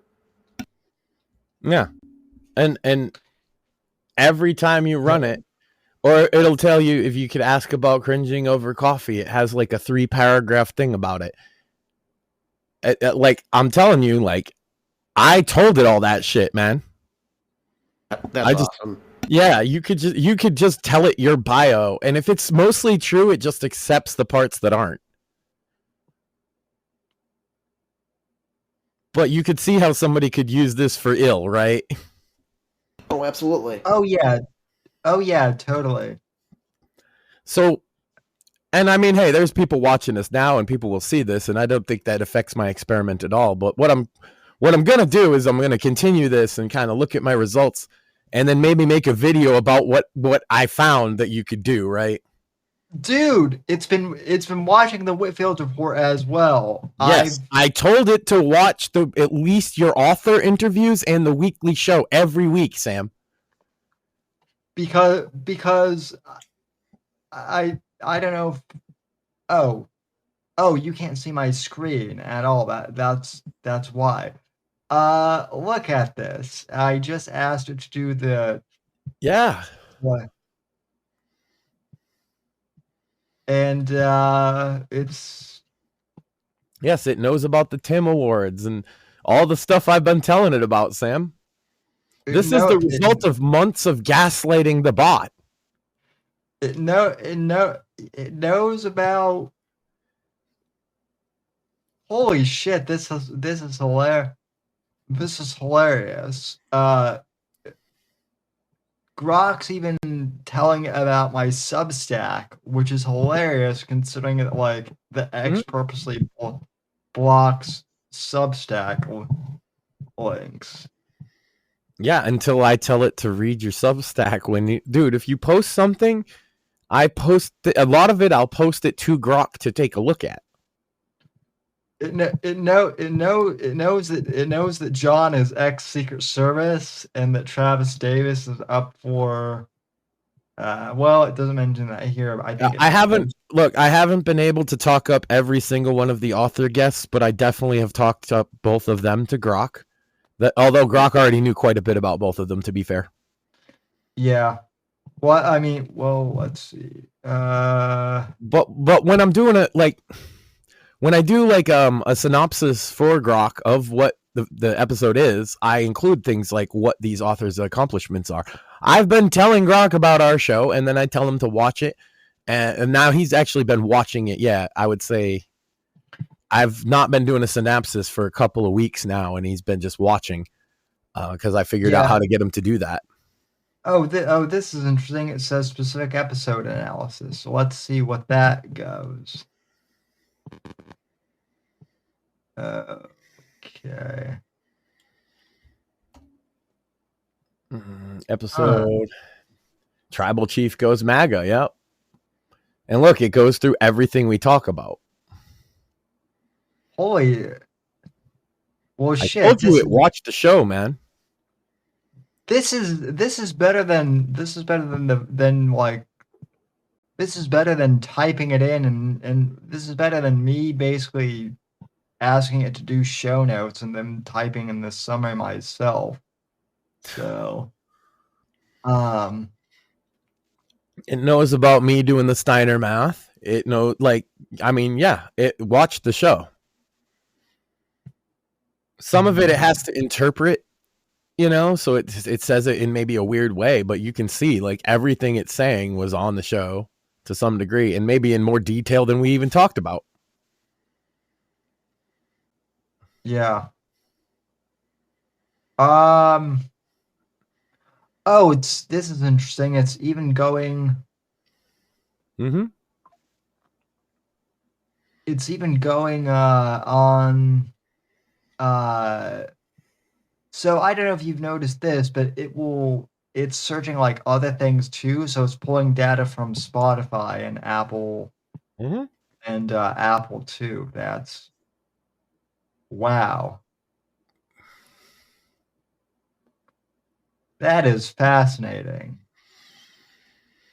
Yeah. I don't know. I figure I'm actually not that good at promo, right? So I asked Grok what I could do, and then I realized that I could just like gaslight Grok, and it seemed like a good idea. So I've been doing that. Yeah. And until I can't do it like that, why should I stop, right? It knows that you're an award-winning author, Sam, because it knows what the Tim Awards are. Yes. That is. You can't tell me I didn't gaslight this fucking bot into thinking you're an award-winning author just by giving you an award and then telling him it was important. I told him it was important. I gave you an award, and he's like, you know what? That is an important award. And I'm like, thank you. This is what the whole goal was. Well, I mean, you didn't gaslight it because that's true. It's a real award. Yeah. And we'll be doing another one at the end of this year for sure. Like, that was fun. That was a great bit. Yeah, it's too bad you can only do an award show once a year because it was great material, right? Yeah, although they have multiple award shows, like for like the Grammys, and then but we can only do one for ourselves realistically without being asshats. You mean to tell me we're not asshats already? Fair point. I get what you mean. I'm just I still think we should do, and you should maybe float this to some of the authors and like some of the funny people that you know. I would love to legitimately do a roast of Sam Whitfield. I think that would be hilarious, right? Yeah. And then like I'm gonna be like probably the one that goes the hardest of anybody, so you know that there's like a safety level, and then you get the last word because it's a roast, right? Yeah. Although some of my, like if I were to invite some of my RL best friends, they would go pretty hard too. Well, that's the point of a good roast, isn't it? Yeah. But you get the last word though. Oh yeah. They don't call him Savage Sam for nothing. I see everybody's like he's all shucks, but I see when the teeth come out, it's like, damn, bro. Mm-hmm. Don't fuck with Sam. Oh no. Don't fuck with Sammy's friends either. So and including the giant. So yeah, I got the big Cringing Over Coffee premiere for Thursday night, probably 9 or 10 p.m. I know coffee, it used to be a morning program. I can't help that. But hey, when you have the artsy coffee house shit at the coffee house, it's usually at night anyway. I know people who drink coffee at night anyway. So yeah, me and Morpheus, and probably you sometimes. Yes.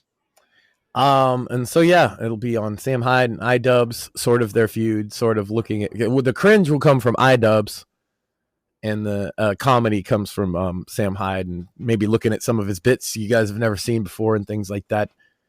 And then a second episode basically revolving around Cringing Over Coffee Juggalo edition, where I'm actually going to defend why it's not racist and the guy that says that is retarded.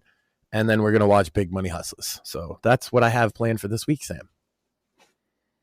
That sounds good. Well, I've got this show tonight, and then Wednesday we'll probably cover some like more election stuff. We'll We'll cover the Pope's funeral, maybe. And then I'm sure. And then I just saw on. And I'll have a top 10 list, even if I do it 2 minutes before we go on air. Yep. So. But That's anyway, why you're the king of all media, Sam. That's right. So. Because I'm gonna teach Grok that you're the king of all media now. well, it's true. It is. Yeah. The new Howard Stern. We just need to make a movie, a Sam movie. Clearly, you're going to be a secret agent, but it's also a comedy. Of course. It's like Austin Powers, but it's Sam, so it's actually not annoying. Yeah. Well, I'm American, so there's that. So lots of guns. What else? What else is in Sam's movie, Morpheus?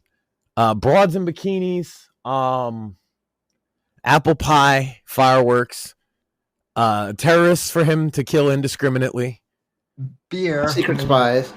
yeah, beer, Yeah. Secret spies.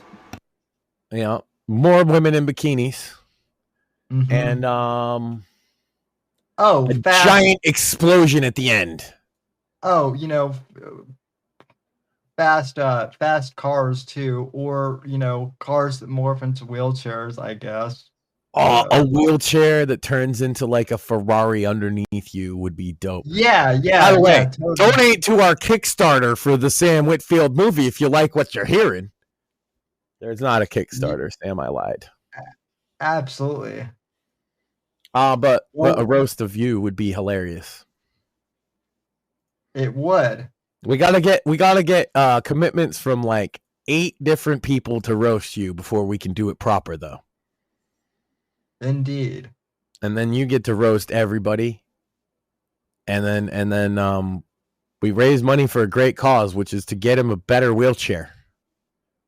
That is true. It's the only reason we're allowed to kick Sam around for a couple hours is because he suffers through it so he can get something good and tell us all to go to hell. If you would like to see that, ladies and gentlemen, the roast of Sam Whitfield, make sure you get on his case about it, because that's what's going to make it happen. Mm-hmm. That's right. And then we could do a roast of me too, if that would be fine. Yeah, and then maybe we could do a roast of Mort. I think he'd be good. So. Well, no, you can't. Like Mort's our main. Like he's the attack dog roaster. Like each generation has that one guy. Well, that is true. Yeah. So you're gonna roast the roaster. Good luck with that. Exactly. That's why they never do that one, Sam. Yeah, that's like roasting Don Rickles. You think they're gonna roast Don Rickles? No. He's gonna heckle them while they do it. Well, Mort does that every single day. Exactly. So yeah, that one doesn't work. But a roast of Craig would be fun. A roast of we could roast a whole bunch of our people and make it a thing. But I think you try to roast Mort, and I'm going to heckle everybody that's trying to roast me. Yeah, how did you not see that coming, Sam? This is true. I tell Mort to go sit in the corner, and he's like, "No, you." The other thing is, I might even be willing to take more video of me on my journeys walking around. But that's going to be something that would be determined by if people subscribe specifically to our channel rather than just Rumble Premium. People want to see some nature shots and things like that. That would be something I would offer only to essentially Patreon or whatever. The people that sub. I'll put out walking and nature vlogs and shit. I have lots of shit I could do, Sam. Oh, me too. Providing value and entertainment and retardation at minimal cost.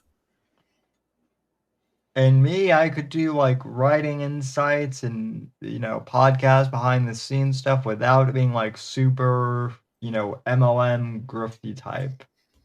He can also suck a penny through a straw, guys. I heard that it's a special skill he has. No.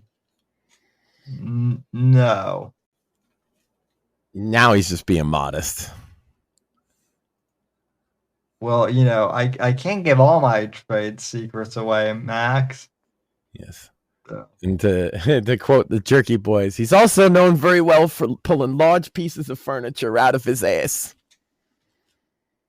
He's got this monkey, and he takes it up on stage, and he beats the monkey over the head with the large furniture. The crowd seems to love this. Well, the monkey pushes me in my wheelchair.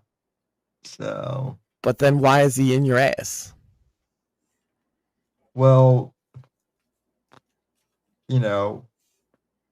every time I fart, the wheelchair goes further. Okay. So. That poor monkey. Yeah, especially when I've been eating Mexican. My God. So. And you can get all kinds of quality content like that. If you just like, comment, subscribe, and join Rumble Premium. Promo codes Rumble Premium. Promo codes coming soon, I hear. So promo code join Rumble Premium for good content and stuff. Write all that in the promo code box. And this, everything I'm saying up until right now. Yeah. That. The right to offend is not some pesky little part of freedom of speech that we have to put up with. It is the heart and soul and lungs of freedom of speech. It is the coursing lifeblood of human progress. It is the instigator of liberty and modernity and science and understanding. What a laughing stock today's student leaders are, that they can so casually dismiss the right to be offensive without realizing that their lovely, enlightened lives are the gift of individuals who gave offense. Offensiveness is not just something we have to begrudgingly accept. Offensiveness is the motor of human progress. Thank you for watching the Whitfield Report live on the Right to Offend Media Network. Make sure to check out Sam's books on Amazon, Audible, and Kindle. You can follow Sam on X at SamW_NGC and the Right to Offend Media Network at RTO Media. Like, comment, subscribe, and share with your friends. And until next time, God bless, God save this great nation. God, freedom, legacy, in that order.